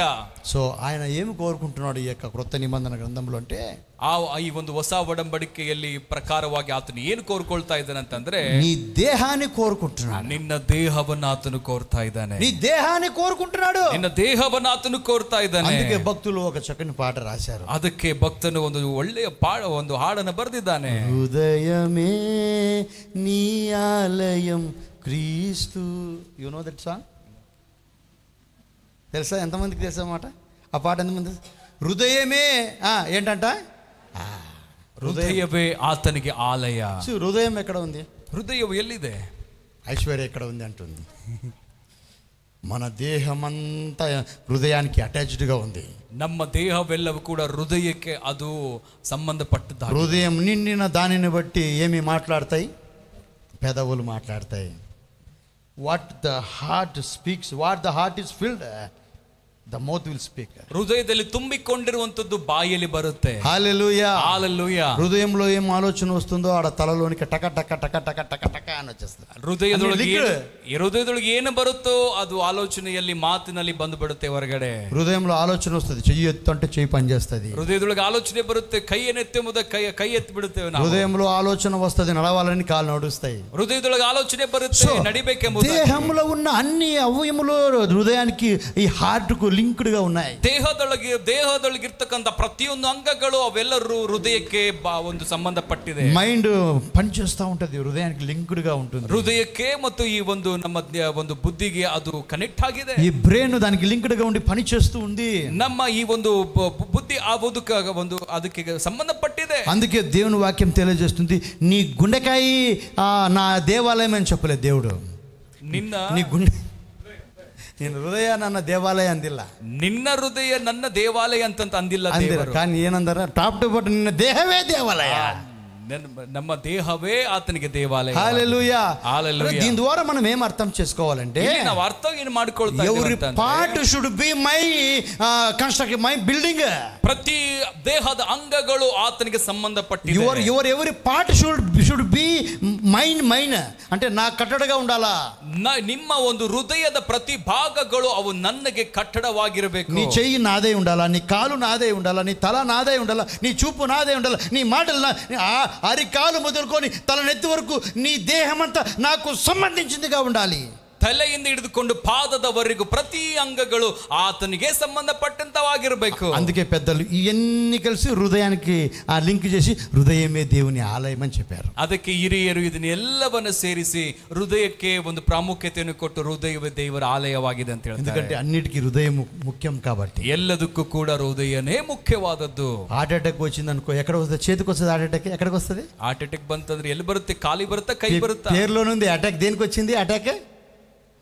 హార్ట్ అటాక్ వస్తే ఏమేమి పడిపోతాయి? ఫస్ట్ రైట్ చెయ్యి, లెఫ్ట్ చెయ్యి, లెఫ్ట్ కల. అటాక్ వచ్చేది హృదయానికి, కానీ పడిపోయేది మాత్రం ఏంటి? దేహంలో ఉన్న 2 పార్ట్లు పడిపోతాయి, చెయ్యి కాలు పడిపోతాయి. ಹಾರ್ಟ್ ಅಟ್ಯಾಕ್ ಬಂದ ತಕ್ಷಣ ಅದು 2 ಭಾಗಗಳಿಗೆ ಒಂದು ಪ್ರಾಮುಖ್ಯತೆಯನ್ನು ಕೊಡುತ್ತೆ, ಕೈಗೆ ಮತ್ತು ಕಾಲುಗಳಿಗೆ. మరలా కొన్నిసార్లు కొంతమందికి ఏమవుతుంది, హార్ట్ అటాక్ అయితే ఈ మూతి కూడా ఏమైపోతుంది, ఫేస్ కూడా వంకరైపోతుంది. ಕೆಲವರಿಗೆ ಹಾರ್ಟ್ ಅಟ್ಯಾಕ್ ಬಂದ್ಕೊಳ್ಳೆ ಬಾಯಿ ಸೊಟ್ಟಗಾಗ್ಬಿಡುತ್ತೆ. సో దేహం అంతా ఈ హార్ట్ కు సంబంధించి ఉంది కాబట్టి ದೇಹದ ಅಂಗಗಳು ಎಲ್ಲವೂ ಕೂಡ ಹೃದಯಕ್ಕೆ ಸಂಬಂಧಪಟ್ಟದಾಗಿದೆ. Today God wants your heart to be his building. ಅದಕ್ಕಾಗಿಯೇ ನಿಮ್ಮ ಹೃದಯವು ಆತನಿಗೆ ಒಂದು ಮಂದಿರವಾಗಿರಬೇಕೆಂಬುದಾಗಿ. బిల్డింగ్ లో నేను ఉంటాను, ఈ దేహం అనే బిల్డింగ్ లో నేను ఉంటాను. ನಿಮ್ಮ ಒಂದು ಹೃದಯದಲ್ಲಿ ಒಂದು ಗುಡಿಯಾಗಿರುವಂತ ಹೃದಯ, ಅದರೊಳಗೆ ನಾನಿರ್ತೇನೆ. మీ అక్కడ 6:19 లో మీ దేహము దేవుని వలన మీకు అనుగ్రహించబడింది, ದೇವರಿಂದ ದೊರಕಿ ನಿಮ್ಮೊಳಗೆ ನೆಲೆಗೊಂಡಿರೋ ಪ್ರಕಾರ మీలో ఉన్న పరిశుద్ధాత్మకు ఏమై ఉన్నదంట?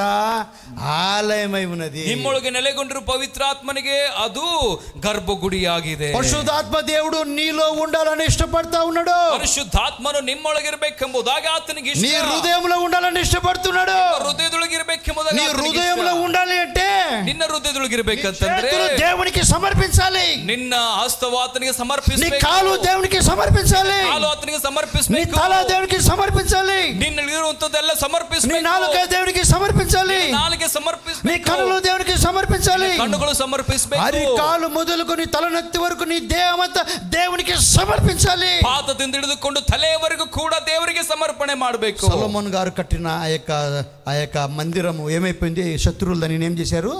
నాశనం చేశారు. ಸೊಲೊಮೋನು ಕಟ್ಟಿರುವಂತ ದೇವರಿಗೆ ಮಂದಿರ ಎಂಬುದಾಗಿ ಆ ಶತ್ರುಗಳು ಅದನ್ನೆಲ್ಲವನ್ನು ಕೂಡ ನಾಶ ಮಾಡಿದ್ದಾರೆ. ఈ రోజు సాతాను కూడా అనేక విధాలుగా వచ్చి మన దేహాన్ని నాశనం చేస్తున్నాడు. ಅದಕ್ಕಾಗಿ ಸೈತಾನನು ಬಂದನು ದೇವರಿಗೆ ಗರ್ಭಗುಡಿ ಆಗಿರುವಂತ ಈ ದೇಹಕ್ಕೆ ನಾಶವನ್ನು ಉಂಟು ಮಾಡ್ತಾನೆ. అనేకులు మనము తెలుసుకోలేకపోతున్నాము. This is the building of God. ಅನೇಕರು ತಿಳಿದುಕೊಳ್ಳೋದಕ್ಕಾಗ್ತಾ ಇಲ್ಲ, ಇದೇ ದೇವರ ಮಂದಿರ this is the temple of God. ಇದೇ ದೇವರ ಮಂದಿರ. మనము ఇది చూసి ఇక్కడ దేవుడు ఉన్నాడు, లేకపోతే పెద్ద టెంపుల్ చూసి పెద్ద చర్చ్ చూసి అక్కడ దేవుడు ఉన్నాడని అనుకుంటున్నాం. అక్కడ దేవుడు లేడు.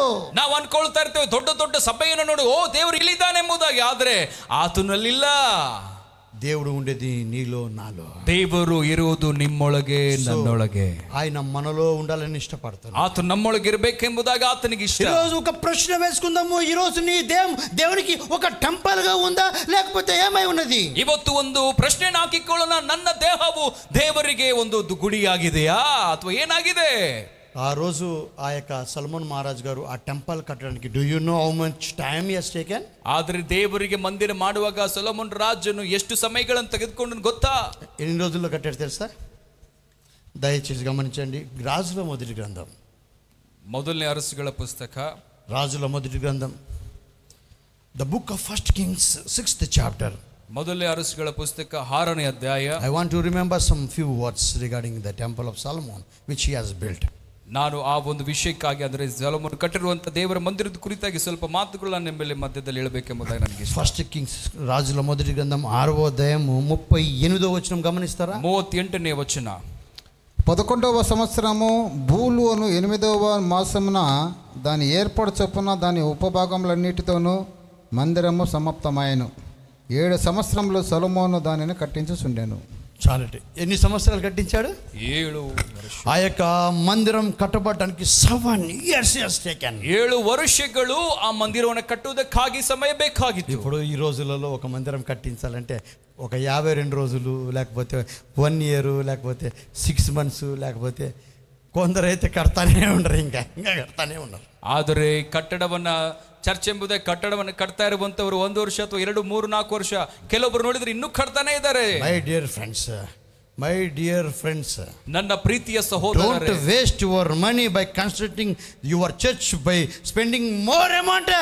ಬಹಳ ಹೆಚ್ಚು ಒಂದು ನಿಮ್ಮ ಕಟ್ಟಡವನ್ನು ಕಟ್ಟುವುದಕ್ಕಾಗಿ ಹೆಚ್ಚು ಒಂದು ಹಣವನ್ನ ಅದರಲ್ಲಿ ಹೂಡಿಕೆಯನ್ನು ಮಾಡಬೇಡ್ರಿ. వాన రాకుండగా, ఎండ తగలకుండగా, జంతువులు, ప్రాణులు, వైల్డ్ ఎనిమల్స్ లోపల రాకుండా క్షేమకరంగా ఒక చిన్నది మీడియంగా ఒక అనుకూలంగా ఏ ఆటంకం లేదు అన్నట్టుగా కట్టుకోండి చాలు. ಮಳೆಯಲ್ಲಿ ಕೂಡ ಮತ್ತು ಚಳಿಯಲ್ಲಿ ಬಿಸಿಲಲ್ಲಿ ಕೂಡ ಮತ್ತು ಪ್ರಾಣಿಗಳು ಕ್ರಿಮಿಕೀಟಗಳು ಒಳಗೆ ಬರದ ಹಾಗೆ ಸುರಕ್ಷಿತವಾಗಿ ಕಟ್ಟಿಕೊಂಡಿರೋದೇ ಸಾಕು. Today so many people are wasting lot of money by constructing the church. ಚರ್ಚನ್ನ ಬಹಳ ಸುಂದರವಾಗಿ ಕಟ್ಟುವುದರಲ್ಲೇ ಅನೇಕರು ಹಣವನ್ನ ಹೂಡಿಕೆ ಮಾಡ್ತಾ ಇದ್ದಾರೆ. ఆకలి కలిగిన వానికి ఆహారం పెట్టుట మనం ప్రయత్నం చేయాలి. ಹಸಿದಂತವನಿಗೆ ಆಹಾರ ಕೊಡುವುದಕ್ಕಾಗಿ ಪ್ರಯತ್ನ ಪಡಬೇಕು. అనారోగ్యంతో ఉన్న వారికి ట్రీట్మెంట్ ఇవ్వడానికి ప్రయత్నం చేయాలి. ಅನಾರೋಗ್ಯದಲ್ಲಿ ಇದ್ದಂತವರಿಗೆ ಆರೋಗ್ಯವನ್ನು ಕೊಡುವುದಕ್ಕಾಗಿ ಪ್ರಯತ್ನ ಪಡಬೇಕು. నమ్మకమైన విధవరాలు ఎంతో మంది ఉన్నారు, వారికి సహాయం చేయడానికి ప్రయత్నం చేయాలి. ನಂಬಿಕೆಯಿಂದ ಇರುವಂತ ವಿಧವೆಯರಿಗೆ ಸಹಾಯವನ್ನು ಮಾಡುವುದರಲ್ಲಿ ನಾವು ಅದರಲ್ಲಿ ಮನಸ್ಸು ಕೊಡಬೇಕು. ఇవన్నీ చేయకుండా మనం ఎక్కువగా ఇక మందిరం కట్టడ కొరకు మనం ఎక్కువ స్పెండ్ చేస్తే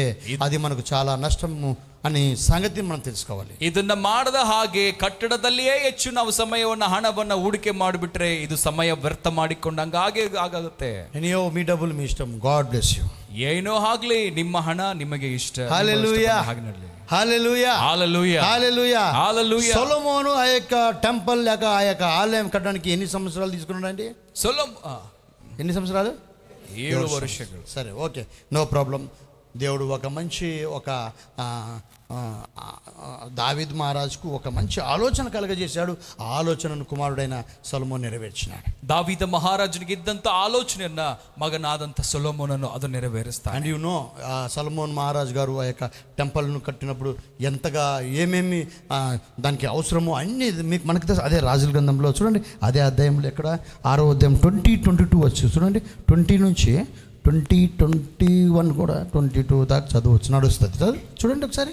ఇలాగున సొలొమోను మందిరంలో లోపల బంగారంతో 6:20 6వ అధ్యాయం 20, 21, 22. గర్భాలయం లోపల 20 మూరల పొడుగును 20 మూరల వెడల్పును 20 మూరల ఎత్తును గలదై ఉండెను. దీనిని మేలిమి బంగారముతో పొదిగించెను. దేనితో?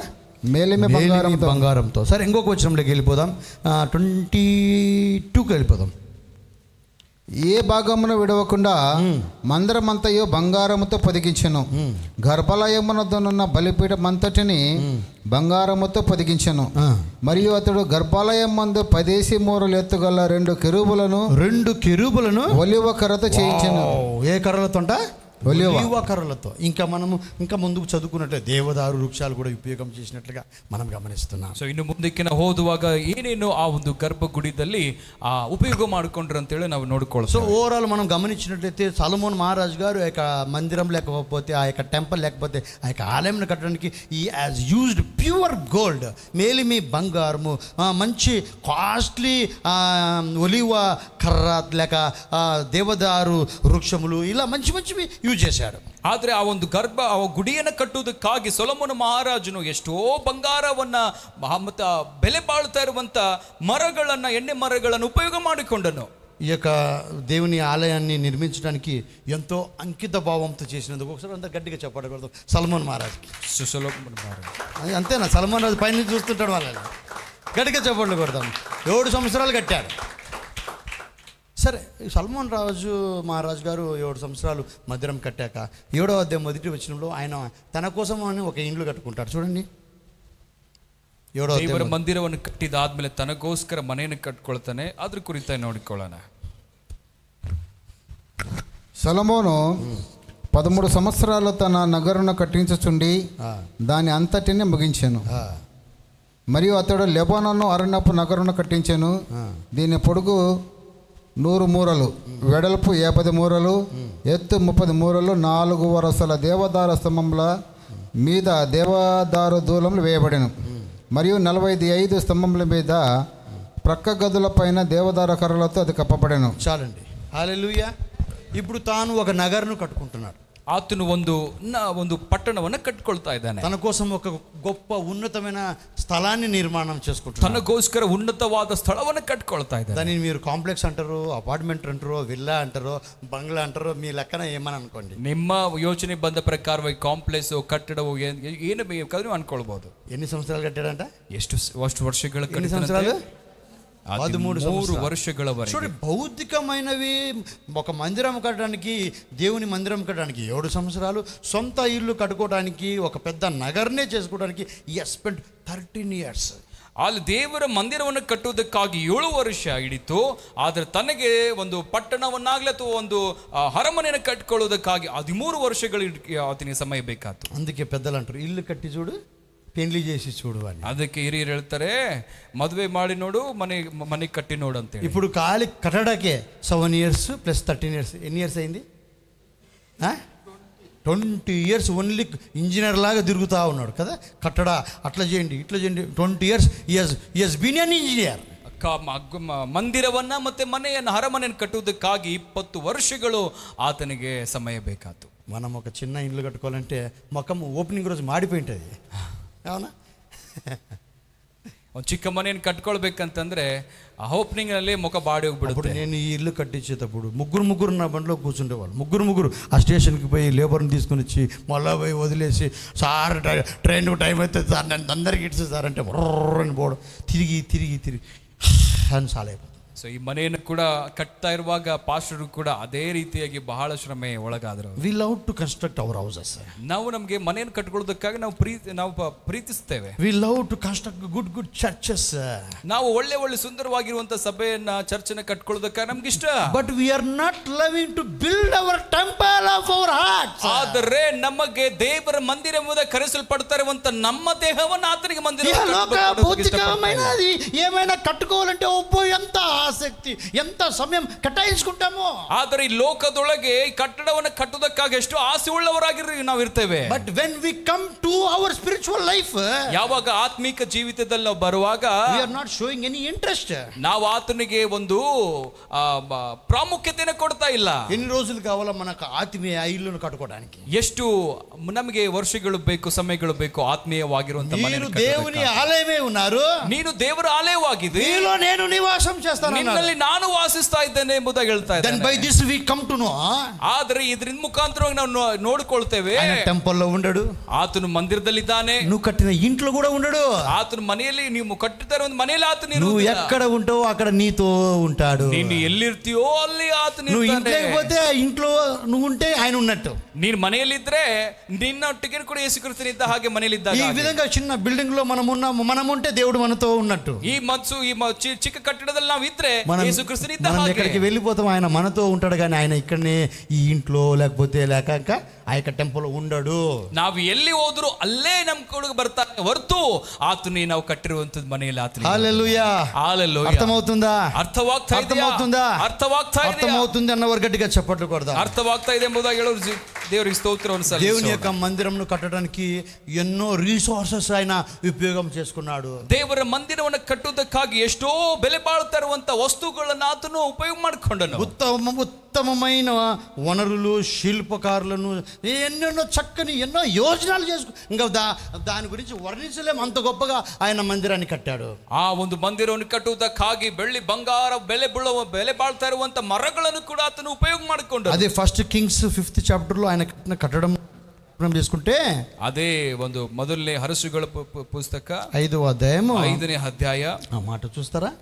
13వ వచనంలో 13ನೇ వచನ. రాజైన సొలొమోను ఇశ్రాయేల్ అందరి చేతను వెట్టి పని చేయించాను, వారిలో 30,000 మంది వెట్టి పని చేయువారైరి. ఓ మై గాడ్, ఎంతమంది అంట? 35,000. ఎంత? 30,000 మంది. 30,000 అంటే ఎంత? 30,000. 30,000. ఎవరంట వారు? కేవలం లేబర్స్ మాత్రమే. ముందుకెళ్దాం. ఇజ్రాయేల్ వారు చేతి వెట్టి పని చేయించాను, వారు ఎంతమంది అంట వెట్టి పని చేయవారు? 30,000 మంది. 30,000. ముందుకెళ్ళండి. వీరిని అతడు వంతల చొప్పున నెలకు 10,000 మందిని లెబానోనుకు పంపించాను. ఓ దేవా, ఎంతమందిని? లెబానోన్ నుంచి వచ్చాయి చెప్పండి. మంచి కర్రలు. ముందుకెళ్దాం. ఒక నెల లెబానోనులో 2 నెలలు ఇంటి వద్దను వారు ఉండేరి. ఓకే. ఆ వెట్టి వారి మీద అదోనీరాము అధికారి ఉండెను. ఓకే. మరియు సొలొమోనుకు బరువులు మోయువారు 70,000 మంది. ఎంతమంది? 70,000. బరువులు మోసేవారు ఎంతంత? 70,000. అక్కడ వారేమో లేబర్స్ 30,000. 70 + 30 1,00,000. ముందుకెళ్దాం.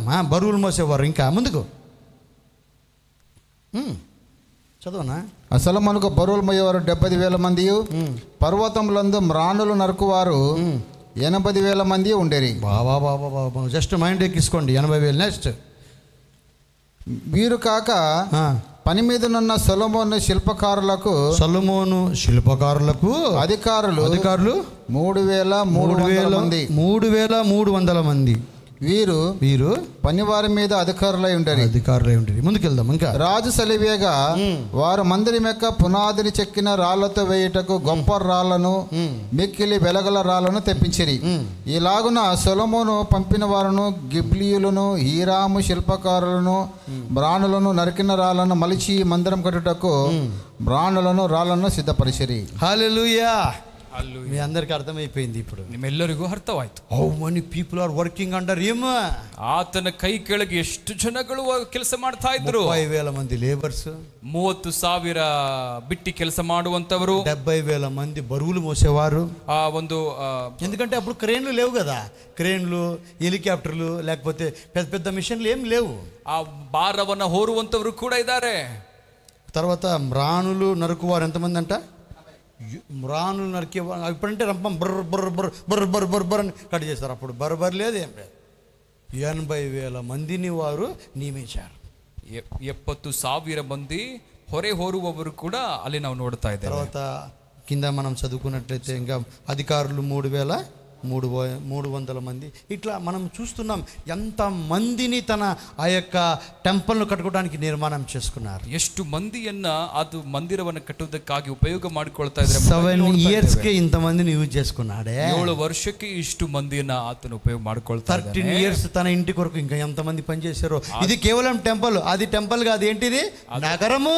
ಅದು ಅರಮನೆ ಆಗಿದೆ. హల్లెలూయా, హల్లెలూయా, హల్లెలూయా, హల్లెలూయా. ఈరోజు దానికంటే ప్రాముఖ్యమైనది మనకు ఆత్మ సంబంధమైన ఈ మందిరము. ಆದರೆ ಅದಕ್ಕಿಂತ ಎಲ್ಲದೂ ಕೂಡ ಮುಖ್ಯವಾಗಿರುವಂತದ್ದು ಆತ್ಮಿಕ ಸಂಬಂಧವಾಗಿರುವಂತ ಈ ಒಂದು ದೇವರ ಮಂದಿರ. మీ ఇల్లు కట్టుకోవడానికి ఎంత శ్రమ పడ్డావో ఒకసారి ఆలోచన చేసు. ನಿನ್ನ ಮನೆಯನ್ನು ಕಟ್ಟುವುದಕ್ಕಾಗಿ ನೀನು ಎಷ್ಟು ಶ್ರಮೆ ಪಟ್ಟಿದ್ದೀಯೋ ಒಂದು ಸಾರಿ ಆಲೋಚನೆ ಮಾಡಿಕೋ. ఈరోజు నువ్వు నీ ఆత్మ సంబంధమైన హృదయాన్ని అనగా దేవుని ఇల్లును కట్టుకున్నావా?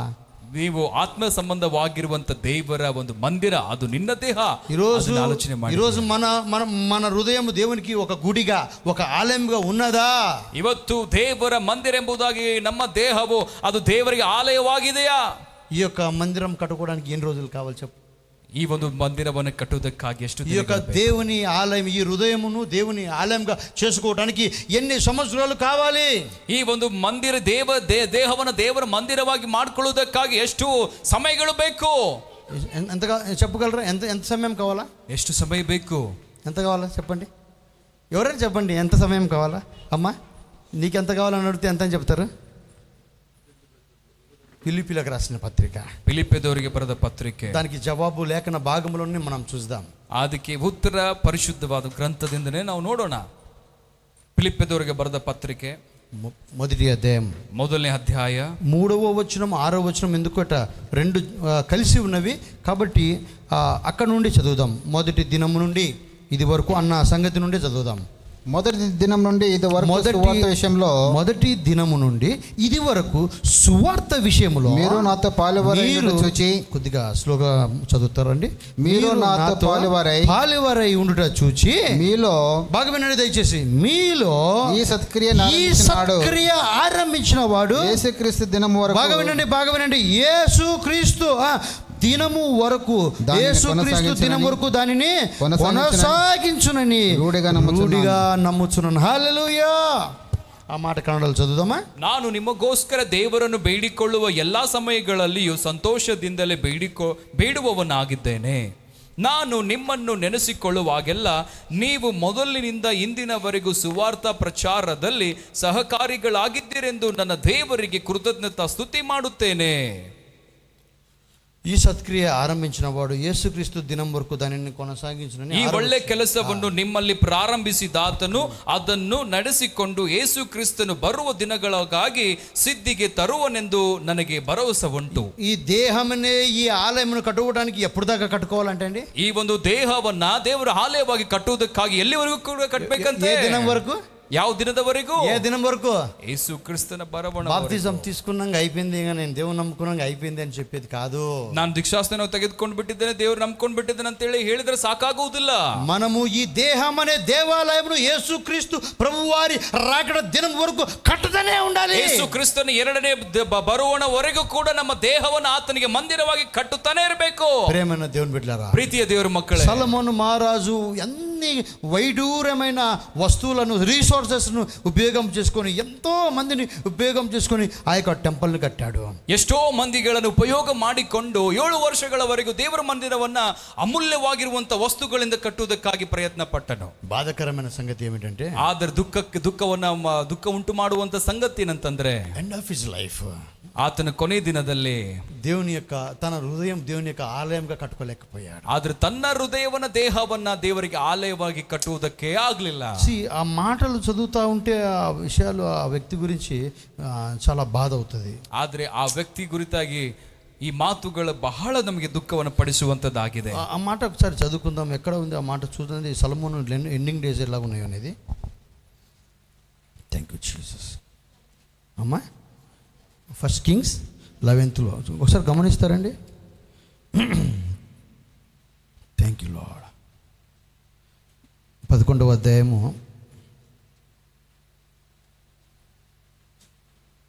4వ వచనంలో చూస్తారా? సొలొమోను వృద్ధుడైనప్పుడు అతని భార్యలు అతని హృదయమును, సొలొమోను వృద్ధుడైనప్పుడు అతని భార్యలు అతని హృదయమును ఇతర దేవతల తట్టు త్రిప్పగా అతని తండ్రి అయిన దావీదు హృదయం వలె, అతని తండ్రి అయిన దావీదు హృదయం వలె అతని హృదయము దేవుడైన యెహోవా ఎడల యథార్థం కాకపోయాను. ఎంత బ్యాడ్ న్యూస్ అండి! ఎన్ని మంది కదా, ఎంత మందిని కదా అందరినీ జమ చేసి మంచి ఉన్నతమైన టెంపుల్ కట్టాడు, బౌద్ధికమైన టెంపుల్. ಆದರೆ ಎಷ್ಟೋ ಜನರನ್ನು ಉಪಯೋಗ ಮಾಡಿಕೊಂಡು ಕಟ್ಟಡವನ್ನ ದೇವರಿಗಾಗಿ ಕಟ್ಟಿದನು. ఇంకా భారంతో తన ఇంటి కొరకు కూడా చక్కగా తన ఇంటి కొరకు కూడా మంచి కట్టడ కట్టుకున్నాడు. ತನ್ನ ಒಂದು ಅರಮನೆ, ಒಂದು ನಗರಕ್ಕಾಗಿ ಕೂಡ ಎಷ್ಟೋ ಒಳ್ಳೆ ರೀತಿಯಿಂದ ಕಟ್ಟಿಕೊಂಡನು. మట్టిలో కలిసిపోయేది, ಆದ್ರೆ ಮಣ್ಣಿನಲ್ಲಿ ಸೇರಿಕೊಳ್ಳುವಂಥದ್ದು. దానికోసం ప్రయాసపడ్డాడు కానీ ఆత్మ సంబంధమైన దానికోసం ప్రయాసపడలేకపోయాడు. ಅದಕ್ಕೋಸ್ಕರ ಪ್ರಯಾಸ ಪಟ್ಟನು ಹೊರತಾಗಿ ತನ್ನ ದೇಹಕ್ಕಾಗಿ ದೇವರ ಮಂದಿರವಾಗಿ ಮಾಡುವುದಕ್ಕಾಗಿ ಪ್ರಯಾಸ ಪಡಲಿಲ್ಲ.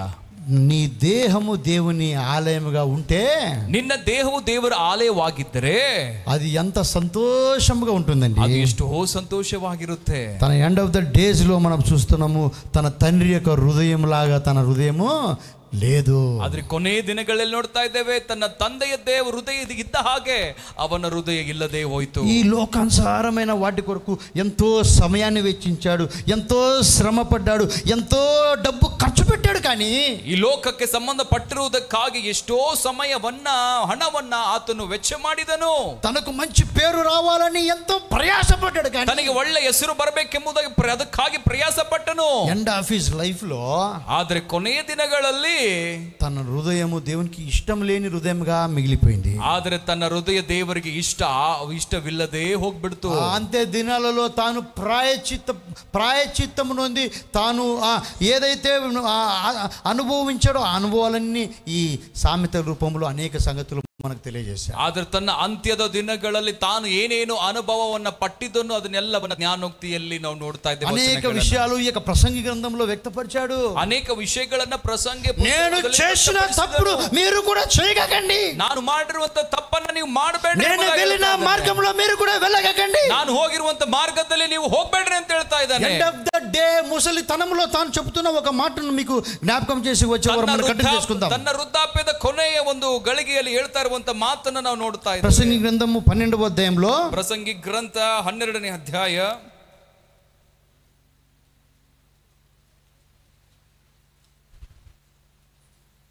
లాస్ట్ వచనంలో చూడండి, ಕೊನೆಯ 13-14 వచనాలు, 13-14, 12th చాప్టర్ 13-14, ప్రసంగి గ్రంథం ఎక్లెసియస్. ప్రసంగి గ్రంథ ఇదంతయు వినిన తరువాత తేలిన ఫలితార్థమిదే. దేవుని యందు భయభక్తులు కలిగి ఉండి, దయచేసి వినండి, దేవుని యందు భయభక్తులు కలిగి ఉండి ఆయన కట్టడలను అనుసరించి నడుచుచుండవలెను. ఆయన కట్టడలను అనుసరించి నడుచుచుండవలెను. మానవ కోటికి ఇదే విధి. ఏంటంట లాస్ట్కు మానవ కోటి, end of the day my dear friends, my dear brothers, my dear sisters, మానవ కోటికి ఇదియే విధి. గూఢమైన ప్రతి అంశమును గూర్చి దేవుడు విమర్శ చేయనప్పుడు ఆయన ప్రతిక్రియను అది మంచిదే గాని చెడ్డదే గాని తీర్పులోనికి తెచ్చును. లాస్ట్కి తెలుసుకున్నాడు, తీర్పులోనికి తీసుకొని వస్తాడు దేవుడని. ನಾ ಕೊನೆಯದಾಗಿ ತಿಳಿದುಕೊಳ್ತಾ ಇದ್ದೇನೆ, ಇದೆಲ್ಲವೂ ಕೂಡ ನ್ಯಾಯ ವಿಚಾರಣೆಗೆ ಗುರಿಯಾಗುವುದೆಂಬುದನ್ನು తెలుసుకున్నాడు. End of the day what I am doing is wrong. ಕೊನೆಯ ದಿನಗಳಲ್ಲಿ ತಿಳ್ಕೊಳ್ತಾ ಇದ್ದೇನೆ, ನಾನು ಏನ್ ಮಾಡ್ತಾ ಇದ್ದೇನೆ ಅದೆಲ್ಲ ತಪ್ಪು ಅಂತ ಹೇಳಿ. ಭೌತಿಕమైన దాని కొరకు ఎంతగానో పరిగెత్తాను, ಭೌತಿಕವಾಗಿರುವಂತದಕ್ಕೆ ಎಷ್ಟೋ ನಾನು ಪ್ರಯಾಸ ಪಟ್ಟೆ.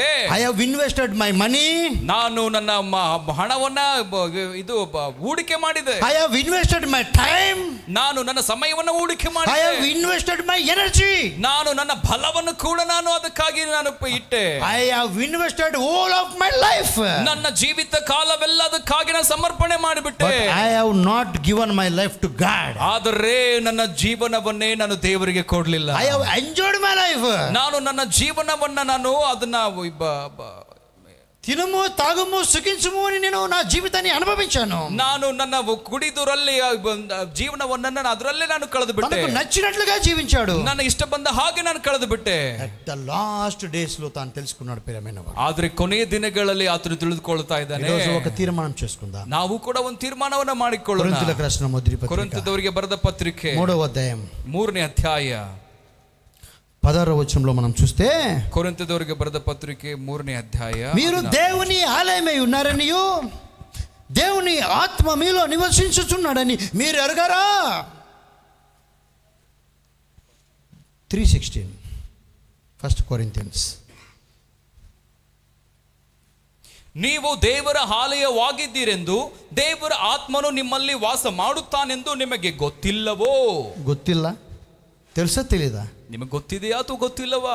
ఈరోజు తెలుసా తెలీదా? ನಿಮಗೆ ಗೊತ್ತಿದೆಯಾ ಅಥವಾ ಗೊತ್ತಿಲ್ಲ? We people are lacking God in their temples. ನಮ್ಮ ಮಂದಿರಗಳಲ್ಲಿ ಕೂಡ ನಾವು ನಮ್ಮ ದೇವರನ್ನ ಕಾಣದೆ ಹೋಗ್ತಾ ಇದ್ದೇವೆ. మనము మందిరంలో దేవుని పెట్టి వెళ్ళిపోతున్నాం. ನಾವು ಮಂದಿರದಲ್ಲೇ ದೇವರನ್ನ ಇಟ್ಟು ನಾವು God do not dwell in the temples. ದೇವರು ಮಂದಿರದಲ್ಲಿ ವಾಸ ಮಾಡುವಂತವನಲ್ಲ. దేవుడు నీలో నాలో నివాసం చేస్తాడు. ದೇವರು ನನ್ನಲ್ಲಿ ನಿನ್ನಲ್ಲಿ ವಾಸ ಮಾಡ್ತಾ ಇದ್ದಾನೆ. సొలొమోను కట్టిన టెంపుల్ ను ఎవరు నాశనం చేశారు? సొలొమోను కట్టిರುವಂತಹ ಮಂದಿರವನ್ನು ಯಾರು ನಾಶ ಮಾಡಿಬಿಟ್ರು? శత్రువులు నాశనం చేశారు. శత్రువులు నాಶ ಮಾಡಿಬಿಟ್ರು. అన్యులు నాశనం చేశారు. అన్యులు నాశ ಮಾಡಿಬಿಟ್రు. ఈ రోజు అనేకులు ఇల్లు కట్టుకుంటున్నారు, అనేకులు తమకు సొంతవి ఏమేమి కావాలో అన్ని కట్టుకుంటున్నారు, కానీ హృదయం అనే దేవాలయం కట్టుకోలేకపోతున్నారు. ಅನೇಕರು ತಮಗೆ ಏನೇನು ಬೇಕು, ಮನೆ ಬೇಕಾ ಏನ್ ಬೇಕು ಅದನ್ನೆಲ್ಲವನ್ನ ಕಟ್ಕೊಳ್ತಾ ಇದ್ದಾರೆ, ಹೊರತು ಹೃದಯವನ್ನ ದೇಹವನ್ನ ದೇವರಿಗಾಗಿ ಕಟ್ಟುವುದಕ್ಕೆ ಪ್ರಯಾಸ ಪಡ್ತಾ ಇಲ್ಲ. ಲಿಸನ್ ಮೈ ಡಿಯರ್ ಫ್ರೆಂಡ್ಸ್, ಕೇಳಿರಿ ಪ್ರೀತಿಯ ಸಹೋದರ 17వ వచనంలో, ఎవడైనను దేవుని ఆలయమును పాడు చేసిన ఎడల, ಯಾರಾದ್ರೂ ದೇವರ ಆಲಯವನ್ನು ನಾಶ ಮಾಡಿದರೆ దేవుడు వానిని పాడు చేయును, ಅವನನ್ನ ದೇವರು ಕೆಡಿಸುವನು. దేవుని ఆలయం ఎవరు పాడు చేస్తున్నారు? ಯಾರು ದೇವರ ಆಲಯವನ್ನು ಹಾಳು ಮಾಡ್ತಾ ಇದ್ದಾರೆ? దేవుని ఆలయం ఎవరు పాడు చేస్తున్నారు? ಯಾರು ಹಾಳು ಮಾಡ್ತಾ ಇದ್ದಾರೆ? దేవుని ఆలయం రెండు విధాలుగా ఉందని మీకు చెప్పాను. ದೇವರ ಆಲಯ ಎರಡು ವಿಧವಾಗಿದೆ. ఒకటి భౌతికమైన ఆలయము, ಭೌತಿಕವಾಗಿರುವಂತಹ ಆಲಯ. ఈ బిల్డింగ్ లో మనం నివాసం చేసే ఈ ఆలయం భౌతికమైనది. ಈ ಒಂದು ಕಟ್ಟಡದಲ್ಲಿ ವಾಸ ಮಾಡ್ತಾ ಇದ್ದಾವಲ್ಲ ನಾವು, ಇದು ಭೌತಿಕವಾಗಿರುವಂತದ್ದು. ఆలయంలో ఉన్న వాటిని లేకపోతే ఆలయంలో ఉన్న దానిని ఆలయానికి సంబంధించిన క్షేమం కోసం ఎవరైనా పాడు చేస్తే దేవుడు వారిని పాడు చేస్తాడు. ఆలయಕ್ಕೆ సంబంధపట్టిರುವಂತದನ್ನು ಯಾರಾದರೂ ನಾಶ ಮಾಡಿದರೆ ದೇವರವರನ್ನ ಕೂಡ ಕೆಡಿಸಿಬಿಡ್ತಾರೆ. దేవుని మందిరానికి రాకుండా, దేవుని మందిరానికి ఆటంకం చేస్తూ, దేవుళ్ళు ఎదగనీయకుండా దేవుని యొక్క పరిచర్యను ఆటంకం చేసే ప్రతి ఒక్కరిని దేవుడు పాడు చేస్తాడు. ದೇವರ ವಾಕ್ಯವನ್ನು ಸಾರುವುದಕ್ಕಾಗಿ ಯಾರು ಅದಕ್ಕೆ ಅಡ್ಡಿ ಮಾಡ್ತಾರೋ ಅವರೆಲ್ಲರನ್ನ ದೇವರು ಕೆಡಿಸ್ತಾರೆ. రెండవది ఆత్మ సంబంధమైన ఆలయము. ಎರಡನೇದಾಗಿ ಆತ್ಮ ಸಂಬಂಧವಾಗಿರುವಂತಹ ಆಲಯ. దీనిని సాతాను పాడు చేస్తున్నాడు. ಇದನ್ನ ಸೈತಾನನು ಹಾಳು ಮಾಡ್ತಾ ಇದ್ದಾನೆ. మన యొక్క దేహాన్ని పాడు చేస్తున్నాడు. ನಮ್ಮ ಈ ಒಂದು ದೇಹವನ್ನು ಹಾಳು ಮಾಡ್ತಾ ಇದ್ದಾನೆ. మన కనులను చెడగొడుతున్నాడు. ನಮ್ಮ ಕಣ್ಣನ್ನು ಕೆಡಿಸ್ತಾ ಇದ್ದಾನೆ. మన మనసును చెడగొడుతున్నాడు. ಮನಸ್ಸನ್ನು ಕೆಡಿಸ್ತಾ మన ಇದ್ದಾನೆ. ఆలోచన చెడగొడుతున్నాడు. ಆಲೋಚನೆಯನ್ನ ಆತನು ಕೆಡಿಸ್ತಾ ಇದ್ದಾನೆ. దేవుడు వాణిని కూడా పాడు చేస్తాడు. ದೇವರು ಅವನನ್ನು ಕೂಡ మనం తెలియకుండానే మన ఆలయం పాడైపోతా ఉంది. ನಮಗೆ ಗೊತ್ತಿಲ್ಲದೆ ನಮ್ಮ ಆಲಯವೆಲ್ಲ ಕೂಡ ಕೆಟ್ಟು ಹೋಗ್ತಾ ಇದೆ. మనం తెలియకుండానే చెడ్డ అలవాట్లకు బానిసలమై మన దేహాన్ని పాడు చేసుకుంటున్నాం. ನಮಗೆ ಗೊತ್ತಿಲ್ಲದ ಹಾಗೆ ನಾವು ಕೆಟ್ಟ ಒಂದು ವಿಚಾರಗಳಿಗೆ ಒಳಗಾಗಿ ನಮ್ಮ ದೇಹವನ್ನು ಕೆಡಿಸಿಕೊಳ್ಳುತ್ತಾ ಇದ್ದೇವೆ. మంచి బట్టలు వేసుకుని బయటికి వచ్చాక ಒಳ್ಳೆ ವಸ್ತ್ರಗಳನ್ನು ಹಾಕಿಕೊಂಡು ಹೊರಗಡೆ ಬಂದಾಗ ఎవరైనా ఇంకు తీసుకుని నీ బట్టల మీద ఇంకే వేసారనుకో, ಯಾರಾದ್ರೂ ಇಂಕ್ ಮಸಿಯಿಂದ ಬಟ್ಟೆ ಮೇಲೆ ಹಾಕಿದ್ರು ಅಂತ ಅನ್ಕೊಳ್ರಿ. Thank you very much, hi bye అంటమ్మా. Thank you very much bye ಅಂತ ಹೇಳ್ತೇವಾ? ఏమంటాం అడుగుతామా? You have the rights. You are a citizen of India. You are having the rights to ask, why did you do this? ನೀನು ನನಗೆ ಯಾಕೆ ಈ ರೀತಿ ಮಾಡಿದೆ ಎಂಬುದಾಗಿ ಕೇಳುವುದಕ್ಕೆ ನಿಮಗೆ ಅಧಿಕಾರ ಇದೆ. దేవుడు క్షమించమన్నాడు కాబట్టి క్షమించాను అని చెప్పేది కాదు ఇది. ದೇವರು ಕ್ಷಮಿಸು ಅಂತ ಹೇಳಿದ್ದಾನೆ, ಆದ್ರೆ ಕ್ಷಮಿಸುವಂತದ್ದು ಇದು ಅಲ್ಲ. మంచితనం ఉండాలి, అతి మంచితనం ఉండకూడదు. ಒಳ್ಳೇದು ಇರಬೇಕು, ಆದ್ರೆ ಅತಿ ಒಳ್ಳೆತನ ಇರುವಂತದ್ದು. అతి మంచితనం ఉంటే ఉన్నది పోయే, ఉంచుకున్నది అన్ని పోయా. ಅತಿ ಒಳ್ಳೆತನ ಇದ್ರೂ ಕೂಡ ಇದ್ದುದು ಎಲ್ಲ ಕೂಡ ಹೋಗ್ಬಿಡುತ್ತೆ. నువ్వు పోతావు, నీ ఆస్తి కూడా పోతుంది. ನೀನು ಹೋಗ್ಬಿಡ್ತೀಯ, ನಿನ್ನ ಆಸೆನು ಕೂಡ. Why did you do this? ಯಾಕೆ ನೀನು ಈ ರೀತಿಯಾಗಿ ಮಾಡಿದೆ? సారీ అన్నావు కాబట్టి తప్పించుకున్నా, నీ తోలు తీస్తాను తమ్మ లేదా? సారీ ಅಂತ ಕೇಳಿದಕ್ಕೆ ಬಿಟ್ಟೇನೆ, ಇಲ್ಲ ಅಂತಂದ್ರೆ అని చెప్పి అరిసి పంపిస్తాం. ఏదో ఒకసారి ఫస్ట్ ಇದು ನಾವು ಕಳಿಸ್ಬಿಡ್ತೇವೆ. అదే రెండోసారి చేస్తే, ಆದ್ರೆ ఇన్న ಮತ್ತೆ ಎರಡನೇ ಸಾರಿ ಮಾಡಿದ್ರೆ వీడు ఏందో కావాల్సింది చేస్తున్నాడు. నేను వేసుకున్న ప్రతిసారి ఈ వైట్ షర్ట్ మీదనే వీడు కావాల్సింది చేస్తున్నాడు. వైట్ షర్ట్ మీద ಹಾಕೊಂಡಾಗ ಪ್ರತಿ ಸಾರಿ ಕೂಡ ಇವನು ಬೇಕಂತೆ ಮಾಡ್ತಾ ಇದ್ದಾನೆ. అంటే చూడలేదంటే ఏదో మిస్టేక్ లో అయిందంటే రెండోసారి పోనీలే అని చెప్పి ఏదో అరిసి పంపిస్తాం. ನೋಡ್ಲಿಲ್ಲ ಆಂಟಿ ಅಂತ ಹೇಳಿ ಹೇಳು, ಕ್ಷಮಿಸು ಅಂತ ಹೇಳಿ ಎರಡನೇ ಸಾರಿ ಹೋಗ್ಲಿ ಬಿಡು ಅಂತ ಹೇಳಿ ಬಿಟ್ಟು ಬಿಡ್ತೇವೆ. మరలా మూడవసారి కానీ నాగక్క నీ మీద తల మీద ఇంకు పోసింది అనుకో, ಮೂರನೇ ಸಾರಿ ಏನಾದ್ರೂ ತಲೆ ಮೇಲೆ ಮತ್ತೆ ಹಾಕ್ಬಿಟ್ರೆ ಅಂತ ಅನ್ಕೊಂಡ್ ಬಿಡ್ರಿ, వాని తల పగిలినట్టే. ಅವನ್ ತಲೆ ತೆಗೆದ హల్లెలూయా, తల పగిలినట్టే. ఏమరా ఆటనా నీకు అని చెప్పి ఉరికిచ్చి కొడతావని ಅವನು ಓಡಿಸಿ ಹೊಡಿತೀಯ. ఈ దేహాన్ని కూడా పాడు చేసే ఒక నువ్వు ఎవడన్నా ఉరికిస్తున్నాడా? ಆದ್ರೆ ಈ ದೇಹವನ್ನೇ ಹಾಳು ಮಾಡ್ತಾ ಇರುವಂತವ್ರು ನೀವು ಓಡಿಸ್ತಾ ಇದ್ದೀರಿ. ఎవరు నీ దేహాన్ని పాడు చేసేవాడు? ಯಾರು ದೇಹವನ್ನು ಹಾಳು ಮಾಡುವಂತ? సాతాను నీ దేహాన్ని పాడు చేస్తున్నాడు. ಸೈತಾನು ನಿನ್ನ ದೇಹವನ್ನು ಹಾಳು ಮಾಡ್ತಾ ಇದ್ದಾನೆ. వాడు ఒక బంధువు రూపంలో వస్తున్నాడు. ಆತನು ಒಂದು ರೀತಿಯಾಗಿ ಬಂಧುಗಳ ರೂಪವಾಗಿ ఒక స్నేహితుడి రూపంలో వస్తున్నాడు. ರೂಪವಾಗಿ ಬರ್ತಾ ಇದ್ದಾನೆ. ఒక చెడ్డ అలవాటుకు మనము బానిసలు అయ్యే విధముగా మనల్ని పాడు చేస్తున్నాడు. ಒಂದು ಕೆಟ್ಟ ವಿಚಾರಗಳಿಗೆ ಒಳಗಾಗಿ ಮಾಡುವುದಕ್ಕಾಗಿ ಬರ್ತಾ ಇದ್ದಾನೇನೋ. మరి ఇక్కడ నీ బట్టలను నీకు ఇంక్ నీ మీద ఇంక్ వేసినందుకు వాని ఉరికిచ్చి కొడుతీవే. ನಿನ್ನ ಬಟ್ಟೆಗಳ ಮೇಲೆ ಇಂಕನ್ನು ಹಾಕಿದ್ದಕ್ಕೆ ಅವನು ಓಡಿಸಿ ಹೊಡಿತಾ ಇದೆಯೇ. దేహం ఇచ్చింది ఎవరు నీకు? ಆದ್ರೆ ದೇಹವನ್ನು ಕೊಟ್ಟಂತ ಯಾರು? దేహం ఇచ్చిన వాడు రేపు నిన్ను అడుగుతాడు కదా. ದೇಹವನ್ನು ಕೊಟ್ಟಂತ ನಿನ್ ಕೇಳ್ತಾನೋ ಇಲ್ಲ. నీకు మంచి దేహం, స్మార్ట్ అయిన దేహం ఇస్తే వాడు ఎవడో ఇంకేస్తే వాడు ఎవడో నీకు చెడగొడుతుంటే నువ్వు ఎందుకు మౌనంగా ఉన్నావు? ನಾನು ನಿಂಗೆ ಒಳ್ಳೆ ದೇಹವನ್ನ ಕೊಟ್ಟಿದ್ದೇನೆ, ಯಾರಾದ್ರೂ ಬಂದದ ನಾಶ ಮಾಡುವಾಗ ನೀನ್ ಯಾಕೆ ಸುಮ್ಮನಾಗಿದ್ದೆ? అదే నీ జోబులో పర్సు ఉంటే లాక్కుంటే నువ్వు ఊరుకుంటావా? అదే నిన్న ಒಂದು ಪಾಕೆಟ್ ನಲ್ಲಿ ಹಣ ಇದ್ದೆ ಅದನ್ನ ತೆಗೆದುಕೊಂಡು ನೀವು ಸುಮ್ಮನೆ ಇರ್ತೀಯಾ? నీకు మంచి స్వరం ఇచ్చాను, మంచి కన్నులు ఇచ్చాను, మంచి జీవితం ఇచ్చాను, మంచి మనసు ఇచ్చాను, పాడు చేస్తా ఉంటే నువ్వు ఎలా ఒప్పుకున్నావు? ಒಳ್ಳೆ ಸರವಿದೆ, ಒಳ್ಳೆ ನೋಟವಿದೆ, ಒಳ್ಳೆ ಚೆನ್ನಾಗಿ ಕಾಣಿಸ್ತಾ ಇದೆ, ಅದನ್ನ ಹಾಳು ಮಾಡ್ತಾ ಇದ್ರೆ ನೀ ಹೇಗೆ ಸುಮ್ಮನೆ ಇದ್ದಿ? People are not concentrating on this heart. ಜನರು ಈ ಒಂದು ದೇಹದ ಹೃದಯದ ಮೇಲೆ ಅವರು ಹೆಚ್ಚಾಗಿ దేవాలయంలో కట్టుకోవాలా ఈ విషయంలో ఆలోచన చేయట్లేదు. ಅವರು ಹೃದಯವನ್ನ ಕಟ್ಕೊಳ್ಬೇಕು, ದೇವರ ಮಂದಿರವಾಗಿ ಕಟ್ಕೊಳ್ಬೇಕೆಂಬುದು ಆಲೋಚನೆ ಇಲ್ಲ. మట్టికి మట్టి అయిపోయే ఈ బిల్డింగ్ల మీద ఆలోచన చేస్తున్నారు. ಮಣ್ಣಿಗೆ ಮಣ್ಣಾಗಿ ಹೋಗ್ತಾ ಇರುವಂತೆ ಕಟ್ಟಡಕ್ಕೆ ಆಲೋಚನೆ, ఈ లోక సంబంధమైన విషయాల మీద ఆలోచన చేస్తున్నారు. ಲೋಕಕ್ಕೆ ಸಂಬಂಧಪಟ್ಟಿರುವಂತ ఎవడైనా దేవుని ఆలయంను పాడు చేస్తే, ಯಾರಾದ್ರೂ ದೇವರ ಆಲಯವನ್ನು ಕೆಡಿಸಿದರೆ, వాడు ఎవడైనా కానీ భౌతికంగా ఒకవేళ దేవుని ఆలయం చేస్తే, ఒకవేళ ఆత్మ సంబంధంగా ఆలయంను పాడు చేస్తే నేను వానిని పాడు చేస్తా. ಅದು ಯಾರೇ ಆಗಿದ್ರು ಕೂಡ, ಭೌತಿಕವಾಗಿದ್ರು ಕೂಡ, ಆತ್ಮಿಕ ಸಂಬಂಧಪಟ್ಟವಾಗಿದ್ರು ಕೂಡ ಅವರನ್ನು ನಾನು ಕೆಡಿಸುತ್ತೇನೆ. దేవుడు పరిశుద్ధుడు కాబట్టి, ದೇವರು ಪರಿಶುದ್ಧನು. ఆయన ఇచ్చిన ఈ దేహం అనే దేవాలయం కూడా పరిశుద్ధంగా ఉండాలని ಆತನು కోరుకుంటున్నాడు. ಕೊಟ್ಟಂತ ಈ ದೇಹವು ಕೂಡ ಪರಿಶುದ್ಧವಾಗಿರಬೇಕೆಂಬುದಾಗಿ ಆತನಿಗೆ ಇಷ್ಟ. అందుకే ఆయన దేవుని ఆలయం పరిశుద్ధమై ఉన్నది, మీరు ఆ ఆలయమై ఉన్నారు. ದೇವರ ಆಲಯ ಪರಿಶುದ್ಧವಾಗಿದ್ದಕ್ಕೆ ನಿಮಿತ್ತವಾಗಿಯೇ ನೀವು ಕೂಡ ದೇವರ ಆಲಯವಾಗಿದ್ದೀರಿ. రోజు ఒక తీర్మానం చేసుకుందాం. ಒಂದು ತೀರ್ಮಾನವನ್ನ ಮಾಡಿಕೊಳ್ಳೋಣ. ఎలా ఉంది మన ఆలయం? ನಮ್ಮ ಒಂದು ದೇವರ ಮಂದಿರ ದೇಹ ಯಾವ ರೀತಿಯಾಗಿದೆ? ఇల్లేమో ప్యాలెస్ గా ఉంది, ಮನೆ ಏನೋ ಅರಮನೆಯಾಗಿದೆ. హృదయం ఏమో ఎలా ఉంది? సున్నం కొట్టిన సమాధి లాగా ఉంది. ನಿಮ್ಮ ಹೃದಯವು ಏನೋ ಸಮಾಧಿಗೆ ಸುಣ್ಣ ಸುಣ್ಣ ಹೊಡೆದ ಹಾಗಿದೆ. నీ బెడ్రూమ్ ఏమో ఒప్పో మైసూర్ ప్యాలెస్ లాగా ఉంది. ನಿನ್ನ ಬೆಡ್ರೂಮ್ ಏನೋ ಮೈಸೂರು ಪ್ಯಾಲೇಸ್ ಆಗಿರ್ಬಹುದೇನೋ. నీ హృదయం ఏమో డస్ట్బిన్ లాగా ఉంది. ಆದ್ರೆ ನಿನ್ನ ಹೃದಯ ಕಸದ ಬುಟ್ಟಿಯಾಗಿದೆ ಏನೋ. నీ ఇల్లు శుభ్రంగా పెట్టుకో, దేవునికి స్తోత్రం, వెరీ గుడ్. ನಿನ್ನ ಹೃದಯವನ್ನು ಚೆನ್ನಾಗಿಟ್ಕೋ, ಒಳ್ಳೇದು. ತುಳಿಸ್ತಾನೆ ಉಂಡು పొద్దుగుకులు బాగా నీటి పెట్టుకో, వెరీ గుడ్. ನೀವು ಒಳ್ಳೆ ಚೆನ್ನಾಗಿ ಕಾಣ್ಬೇಕಂತೇಳಿ ಅದನ್ನ ಒರೆಸ್ತಾ ಇದ್ದೀನೋ, టైల్స్ రుద్దినట్టు రుద్దుకో తెల్లగా మెరిసేటట్లు పెట్టుకో. ಟೈಲ್ಸ್ ಅನ್ನ ಚೆನ್ನಾಗಿ ತೊಳೆದು ಇನ್ನೂ ಹೊಳೆವಾಗಿ ಇಟ್ಕೊಳ್ತೀನೋ, ಒಳ್ಳೇದು. కొట్టిన మీద సున్నం మీద కొట్టి కొట్టి తెల్లగా పెట్టుకో. ಗೋಡೆಗೆ ಸೋಣ್ಣವನ್ನು ಹೊಡಿತೀವೋ ಏನೋ, ಹೊಡೆದು ಚೆನ್ನಾಗಿ ಇಟ್ಕೊಳ್ತೀನೋ, ಒಳ್ಳೇದು. నీ ఇల్లు శుభ్రంగా ఉంటే ఆరోగ్యానికి మంచిది, అన్నిటికీ మంచిదే. ನೀನು ಮನೆಯನ್ನು ಚೆನ್ನಾಗಿ ಸುಂದರವಾಗಿ ಇಟ್ಕೊಳ್ಳೋದು ಒಳ್ಳೆ ಆರೋಗ್ಯ, ಒಳ್ಳೆತನ, ಅದು ಒಳ್ಳೇದೇ. అది భౌతికంగా శుభ్రంగా ఉంటే మనకు కూడా ఆరోగ్యానికి మంచిదే. కానీ ನಾವು ಭೌತಿಕವಾಗಿ ಅದು ಒಳ್ಳೆ ರೀತಿಯಾಗಿ ಚೆನ್ನಾಗಿದ್ರೆ ಅದು ನಮಗೂ ಕೂಡ ಆರೋಗ್ಯವಾಗಿದೆ. నీ ఇండ్లు తీర్పులోనికి రాదు. ಆದರೆ ಕೊನೆ ಗಳಿಗೆಯಲ್ಲಿ ನಿನ್ನ ಒಂದು ಮನೆ ನ್ಯಾಯ ವಿಚಾರಣೆಗೆ ಬರುವುದಿಲ್ಲ. ఓ ఇండ్లు ఎందుకు రోతగా ఉండవు అని దేవుడు ఇండ్లను అడిగాడు.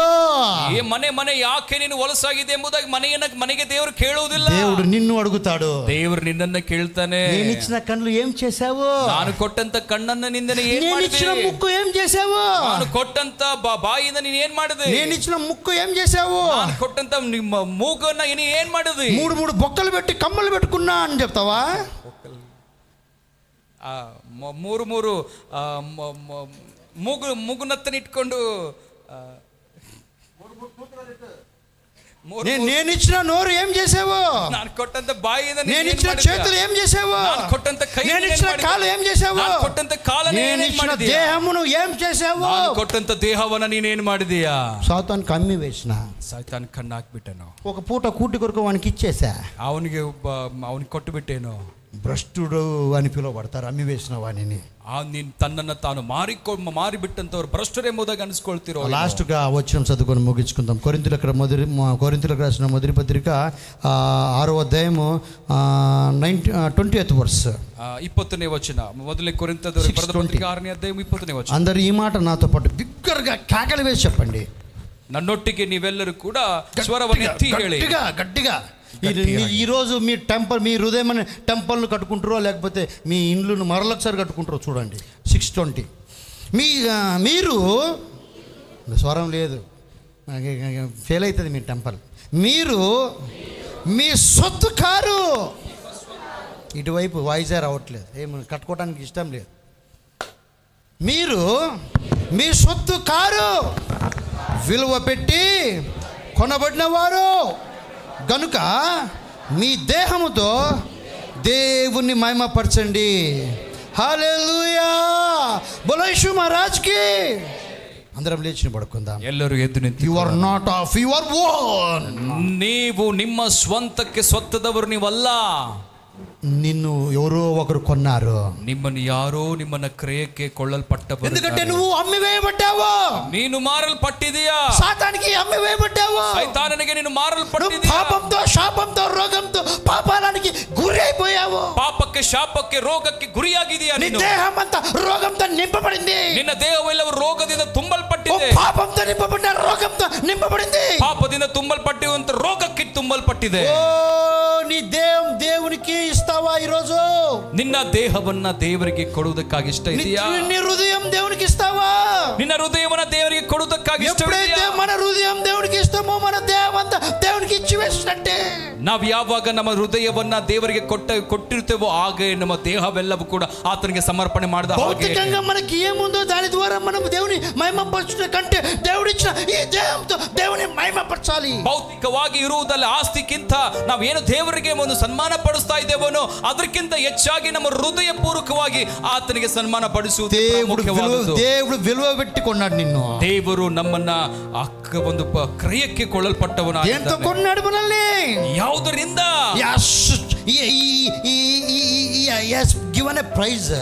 ಆತನು ಒಂದು ಕ್ರಯವನ್ನು ನಮಗೆ ಕೊಟ್ಟಿದ್ದಾನೆ. ಎಂತ ఇచ్చాడు? ಯಾವುದರಿಂದ? ఆయన తన రక్తాన్ని ఇచ్చాడు. ತನ್ನ ರಕ್ತವನ್ನೇ ಆತನು ప్రాణాన్ని ఇచ్చాడు. ತನ್ನ ಪ್ರಾಣವನ್ನೇ ನಮಗೋಸ್ಕರ ಕೊಟ್ಟಿದ್ದಾನೆ. నా దేహము పరిశుద్ధపరచబడాలని, ನನ್ನ ದೇಹವು ಪರಿಶುದ್ಧವಾಗಬೇಕೆಂಬುದಾಗಿ, నా దేహంలో పరిశుద్ధాత్మ దేవుడు నివాసం చేయాలని, ನಮ್ಮ ದೇಹದಲ್ಲಿ ಪರಿಶುದ್ಧಾತ್ಮನು ನಿವಾಸಿಸಬೇಕಂತ ಹೇಳಿ ప్రాణాన్ని ఇచ్చాడు. ತನ್ನ ಪ್ರಾಣವನ್ನೇ ಕೊಟ್ಟಿದ್ದಾನೆ. ఈ రోజు నీ దేహాన్ని పాడు చేసుకుంటున్నావా? ಇವತ್ತು ನೀನು ದೇಹವನ್ನು ನಾಶ ಮಾಡಿಕೊಳ್ಳುತ್ತಾ ಇದ್ದೀಯಾ? పాడు చేసుకుంటున్నావా? ನಿನ್ನ ಆಲೋಚನೆಯನ್ನು నీ ನೀನು ನಾಶ మనసును పాడు ಮಾಡಿಕೊಳ್ಳುತ್ತಾ చేసుకుంటున్నావా? ಇದೀಯಾ? ನೀನು ಆ ಆಲೋಚನೆ ನಾಶ ಮಾಡಿಕೊಳ್ಳುತ್ತಾ ಇದೀಯಾ? సంఘాన్ని పాడు చేస్తున్నావా? ಸಭೆಯನ್ನು ನೀನು ನಾಶ ಮಾಡ್ತಾ సంఘ ಇದೀಯಾ? కార్యక్రమాలను పాడు చేస్తున్నావా? ಸಭೆಯ ಕಾರ್ಯವನ್ನು ನೀನು ನಾಶ సంఘ ಮಾಡ್ತಾ సేవను పాడు ಇದೀಯಾ? చేస్తున్నావా? ಸಭೆ ಕ್ಷೇಮವನ್ನು ನೀನು ನಾಶ ಮಾಡ್ತಾ సభ్యులను ಇದೀಯా? పాడు చేస్తున్నావా? ಹಿರಿಯರನ್ನು ನೀನು ನಾಶ ಮಾಡ್ತಾ ಇದೀಯಾ? ఇది భౌతికమైన మాట. ಇದು ಭೌತಿಕವಾಗಿರುವಂತದ್ದು. నీ దేహాన్ని పాడు చేసుకుంటున్నావా? ದೇಹವನ್ನು ನೀನು ನಾಶ ఇది ఆత్మ ಮಾಡಿಕೊಳ್ಳುತ್ತಾ సంబంధమైన మాట. ಇದೀಯಾ? ಇದು ಆತ್ಮಿಕ ಸಂಬಂಧವಾಗಿರುವಂತ ఏం ಮಾತು. చేస్తున్నావు? ಏನ್ ಮಾಡ್ತಾ ಇದೀಯಾ? Who are you? ನೀನು ಯಾರು? What are you doing? ನೀನು ಏನ್ ಮಾಡ್ತಾ ಇದೀಯಾ? ఈ దేహం దేవునిది. ಇದು ದೇಹ ದೇವರದು. దేవునికి ఇచ్చేసి, ದೇವರಿಗೆ ಕೊಟ್ಟು ಬಿಡು. దేవునికి ఇచ్చేసి. ದೇವರಿಗೆ ಕೊಟ್ಟು ಬಿಡು. సాతానికి అమ్మి వేయబడితే సాతాను దానిని నాశనం చేస్తాడు. ಸೈತಾನಿಗೆ ಕೊಡಲ್ಪಟ್ಟಂತೆ ನಮ್ಮ ದೇಹವಾಗಿದ್ರೆ ಸೈತಾನನು ಅದನ್ನು ನಾಶ ಮಾಡಿಬಿಡ್ತಾನೆ. చెడ్డ అలవాట్లతో నిన్ను నశింపజేస్తాడు. ಕೆಟ್ಟ ಆಲೋಚನೆಗಳಿಂದ ನಿನ್ನ ನಾಶ ಮಾಡ್ತಾನೆ. ఈరోజు ఒక చిన్న ప్రార్థన చేసుకుందాం. ಇವತ್ತು ಚಿಕ್ಕ ಪ್ರಾರ್ಥನೆ ಮಾಡಿಕೊಳ್ಳೋಣ. దేవన్న అరికాలు మొదలుకొని తలనితి వరకు నీకు సమర్పిస్తున్నానయ్యా. ದೇವರೇ, ನನ್ನ ಪಾದದಿಂದ ನನ್ನ ತಲೆವರೆಗೂ ನಾನು ನಿನಗೆ ಸಮರ್ಪಣೆ ಮಾಡಿಕೊಳ್ಳುತ್ತೇನೆ. ನೀನು ನನ್ನಲ್ಲಿ ವಾಸ నాలో నివాసం చేయి ప్రభువా. ನನ್ನಲ್ಲಿ ನಿವಾಸ ಮಾಡು నా ಸ್ವಾಮಿ. కోసం నీ రక్తాన్ని కార్చావు. ನನಗೋಸ್ಕರ నా ರಕ್ತವನ್ನು కోసం నీ ಸುರಿಸಿದೆ. ప్రాణాన్ని ఇచ్చావు. ನನಗೋಸ್ಕರ ಪ್ರಾಣವನ್ನು ಕೊಟ್ಟಿದ್ದಿ నా ಸ್ವಾಮಿ. కోసమే తిరిగి వస్తున్నావు. ನನಗೋಸ್ಕರ ತಿರುಗಿ ಬರ್ತಾ ಇದ್ದಿ ದೇವರೇ. అయ్యా నన్ను సిద్ధపరచు ప్రభు. ನನ್ನನ್ನು ಸಿದ್ಧ ಮಾಡು ಸ್ವಾಮಿ. పాడు చేసుకుంటే దేవుడు మనల్ని పాడు చేస్తాడు. ನಾವು ನಮ್ಮ ದೇಹವನ್ನು ಕೆಡಿಸ್ಬಿಟ್ರೆ ದೇವರು ನಮ್ಮನ್ನ బాగు చేసుకోవడానికి మనకు చేత కాదు కాబట్టి దేవునికి అప్పచెప్తాం. ನಾವು ಅದಕ್ಕಾಗಿಯೇ ನಾವು ದೇವರಿಗೆ ನಮ್ಮನ್ನ బాగు చేయుటకు మనకు చేత కాదు కాబట్టి దేవునికి అప్పచెప్పుకుందాం. ನಮ್ಮನ್ನ ಗುಣಪಡಿಸುವುದಕ್ಕೆ ನಮ್ಮಿಂದ ಆಗುವುದಿಲ್ಲ. ಅದಕ್ಕಾಗಿ ನಾವು ದೇವರಿಗೆ ಒಪ್ಪಿಸಿಕೊಳ್ಳೋಣ. ఆయన పొందిన గాయముల చేత మనకు స్వస్థత కలుగుతుంది. ಆತನ ಗಾಯಗಳ ಮುಖಾಂತರವಾಗಿ ನಮಗೆ ಸ್ವಸ್ಥತೆ, ఆయన కాచిన రక్తం ద్వారా మనకు విడుదల కలుగుతుంది. ಆತನು ಸುರಿಸಿದಂತ రక్ತದಿಂದ ನಮಗೆ ಬಿಡುಗಡೆ ಸಿಗ್ತಾ ಇದೆ. ఆయన మృత్యుంజయుడు అయ్యాడు కాబట్టి దేవుడు మనకు మృత్యుంజయమైన జీవితాన్ని అనుగ్రహిస్తాడు. ಆತನು ಮೃತ್ಯುಂಜಯನಾಗಿ ಎದ್ದುದಕ್ಕೆ ನಿಮಿತ್ತವಾಗಿ ನಮಗೆ ಕೂಡ ಆತನು ಮರಣದಿಂದ ಜಯವನ್ನು ಕೊಡುವಂತನಾಗಿದ್ದಾನೆ. ప్రార్థన చేసుకుందాం. ಪ್ರಾರ್ಥನೆ ಮಾಡಿ. దేవానికి స్తోత్రాలు ప్రభు. ದೇವರೇ ನಿಮಗೆ స్తోತ್ರ ಸ್ವಾಮಿ. దేవానికి స్తోత్రాలు. Thank you Jesus.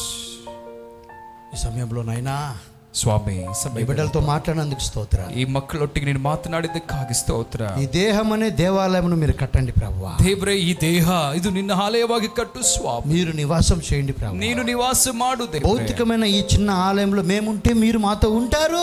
ಭೌತಿಕವಾಗಿರುವಂತ ಈ ಆಲಯದೊಳಗೆ ನಾವಿದ್ರೆ ನೀವು ಕೂಡ ನಮ್ಮ ಹತ್ರ ಇದ್ದ ಹಾಗೆ. ఈ ఆలయంలో మేమందరం అన్నదమ్ములముగా అక్క చెల్లెలముగా ఒక ఆత్మీయ కుటుంబంగా ముందుకు సాగిపోవడానికి నీ కృపను దయచేయి. ಈ ಆಲಯದಲ್ಲಿ ಇದ್ದಂತೆ ನಾವೆಲ್ಲರೂ ಒಂದು ಅಣ್ಣ ತಮ್ಮಂದಿರ ಹಾಗೆ ಕರ್ತನ ಪ್ರೀತಿ ಬಾಂಧವ್ಯದಿಂದ ಮುಂದೆ ಸಾಗುವುದಕ್ಕಾಗಿ ಕೃಪೆಯನ್ನು ಕೊಡು. భౌతికమైన ఈ దేవాలయంను ఎవరు పాడు చేయకుండా నీ కృపను దయచేయి ప్రభువా. ಭೌತಿಕವಾಗಿರುವಂತ ಈ ಆಲಯವನ್ನು ಯಾರು ಕೂಡ ಕೆಡಿಸದ ಹಾಗೆ ನಿನ್ನ ಕೃಪೆಯನ್ನು ಕೊಡು. ఈ ఆత్మ సంబంధమైన దేవాలయంను కూడా మేము బాగుగా కట్టుకోవడానికి నీ కృపను చూపించు ప్రభువా. ಆತ್ಮ ಸಂಬಂಧವಾಗಿರುವಂತ ಈ ದೇಹವನ್ನು ನಿನ್ನ ಮಂದಿರವಾಗಿ ಕಟ್ಟುವುದಕ್ಕಾಗಿ ಕೃಪೆಯನ್ನು ಕೊಡು ಸ್ವಾಮಿ. మీరిచ్చిన ఈ దేహము మీకు మేము లెక్క చెప్పాలా కనుక ನೀನು ಕೊಟ್ಟಂತ ಈ ದೇಹಕ್ಕಾಗಿ ನಾವು ಲೆಕ್ಕವನ್ನು ಒಪ್ಪಿಸುವುದಕ್ಕಾಗಿಯೇ మీరిచ్చిన దేహంతో మిమ్మల్ని ఘనపరచుటకు మహిమపరచుటకు మాకు సహాయం దయచేయి ప్రభు. ನೀ ಕೊಟ್ಟಂತ ದೇಹದಿಂದ ನಿನ್ನ ನಾಮವನ್ನು ಮಹಿಮೆಪಡಿಸುವುದಕ್ಕಾಗಿ ನಮಗೆ ಸಹಾಯವನ್ನು ಮಾಡು ಸ್ವಾಮಿ. ఈ లోకంలో మేము జీవించినంత కాలము మీకు ప్రియమైన పిల్లలముగా జీవించి ముందుకు సాగిపోయే నీ కృపను దయచేయమని. ಈ ಲೋಕದೊಳಗೆ ನಾವು ಜೀವಿಸುವಂತ ಕಾಲವೆಲ್ಲವೂ ಕೂಡ ನಿನಗೆ ಪ್ರಿಯ ಮಕ್ಕಳಾಗಿದ್ದು ನಾವು ಜೀವನ ನಡೆಸುವುದಕ್ಕಾಗಿ ಸಹಾಯವನ್ನು ಮಾಡು ಸ್ವಾಮಿ. ఈ అశాశ్వతమైన భౌతికమైన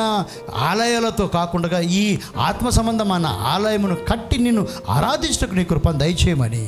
ಕರ್ತನೆ, ಈ ಒಂದು ಕರ್ತನೆ ಶಾಶ್ವತವಿಲ್ಲದಂತ ಈ ಒಂದು ಕಟ್ಟಡದೊಳಗೆ ಕರ್ತನೆ ಸ್ವಾಮಿ ನಾವು ಇದ್ದುಕೊಂಡು ಕರ್ತನೆ ದೇವರೇ ನೀನು ಹೆಚ್ಚಾಗಿ ಸ್ವಾಮಿ ಈ ಶಾಶ್ವತವಾಗಿರುವಂತ ಮಂದಿರದಲ್ಲಿ ನಾವು ಇದ್ದು ನಿನ್ನ ನಾಮವನ್ನು ಮಹಿಮೆಪಡಿಸುವುದಕ್ಕಾಗಿ ಕೃಪೆಯನ್ನು ಕೊಡ್ತೇವೆ. యేసు ప్రభు దివ్యమైన నామమున ప్రార్థిస్తూ ನಾವು ಯೇಸು ಕ್ರಿಸ್ತ ನಾಮದಲ್ಲಿ ಪ್ರಾರ್ಥನೆ ಮಾಡಿ దీన బిడ్డలందరినీ నీ చేతికి సమర్పిస్తున్నాను. ప్రతి ఒక్కరి వారి యొక్క దేవాలయంలో ఆత్మ సంబంధమైన దేవాలయం కట్టి ఆశీర్వదించమని. ಸ್ವಾಮಿ, ಪ್ರೀತಿಯ ಮಕ್ಕಳೆಲ್ಲರೂ ನಿನ್ನ ಕರೆಗಳು ಒಪ್ಪಿಸ್ತಾ ಇದ್ದೀನಿ ಸ್ವಾಮಿ. ಅವರನ್ನ ಕರ್ತನೆ ದೇಹವನ್ನು ನಿನ್ನ ಮಂದಿರವಾಗಿ ಕಟ್ಟಿ ಆಶೀರ್ವದಿಸಬೇಕು. లైవ్ లో చూస్తున్న ప్రియులు వారి ఆత్మ సంబంధమైన దేవాలయం కూడా మీరు కట్టమని. ಲೈವ್ ನಲ್ಲಿ ಕರ್ತನೆ ವೀಕ್ಷಿಸ್ತಾ ಇರುವಂತ ಪ್ರಿಯರ ದೇಹವನ್ನು ಕೂಡ ನಿನ್ನ ಮಂದಿರವಾಗಿ ಕಟ್ಟಬೇಕೆಂಬುದಾಗಿ మేము తగ్గించుకుంటూ నీ నామను హెచ్చిస్తూ ನಮ್ಮನ್ನು ತಗ್ಗಿಸಿ ನಿನ್ನ ನಾಮವನ್ನು ಹೆಚ್ಚಿಸು. యేసు ప్రభు దివ్యమైన నామమున ప్రార్థిస్తూ వేడుకుంటున్నాము తండ్రి. ಯೇಸು ಕ್ರಿಸ್ತನ ದಿವ್ಯವಾದ ನಾಮದಲ್ಲಿ ಪ್ರಾರ್ಥಿಸುತ್ತೇವೆ ನಮ್ಮ ತಂದೆ. ఆమేన్ ಆಮೆನ್ ఆమేన్ ಆಮೆನ್. బోలో యేసు మహారాజ్ కి ಜೈ. జీసస్.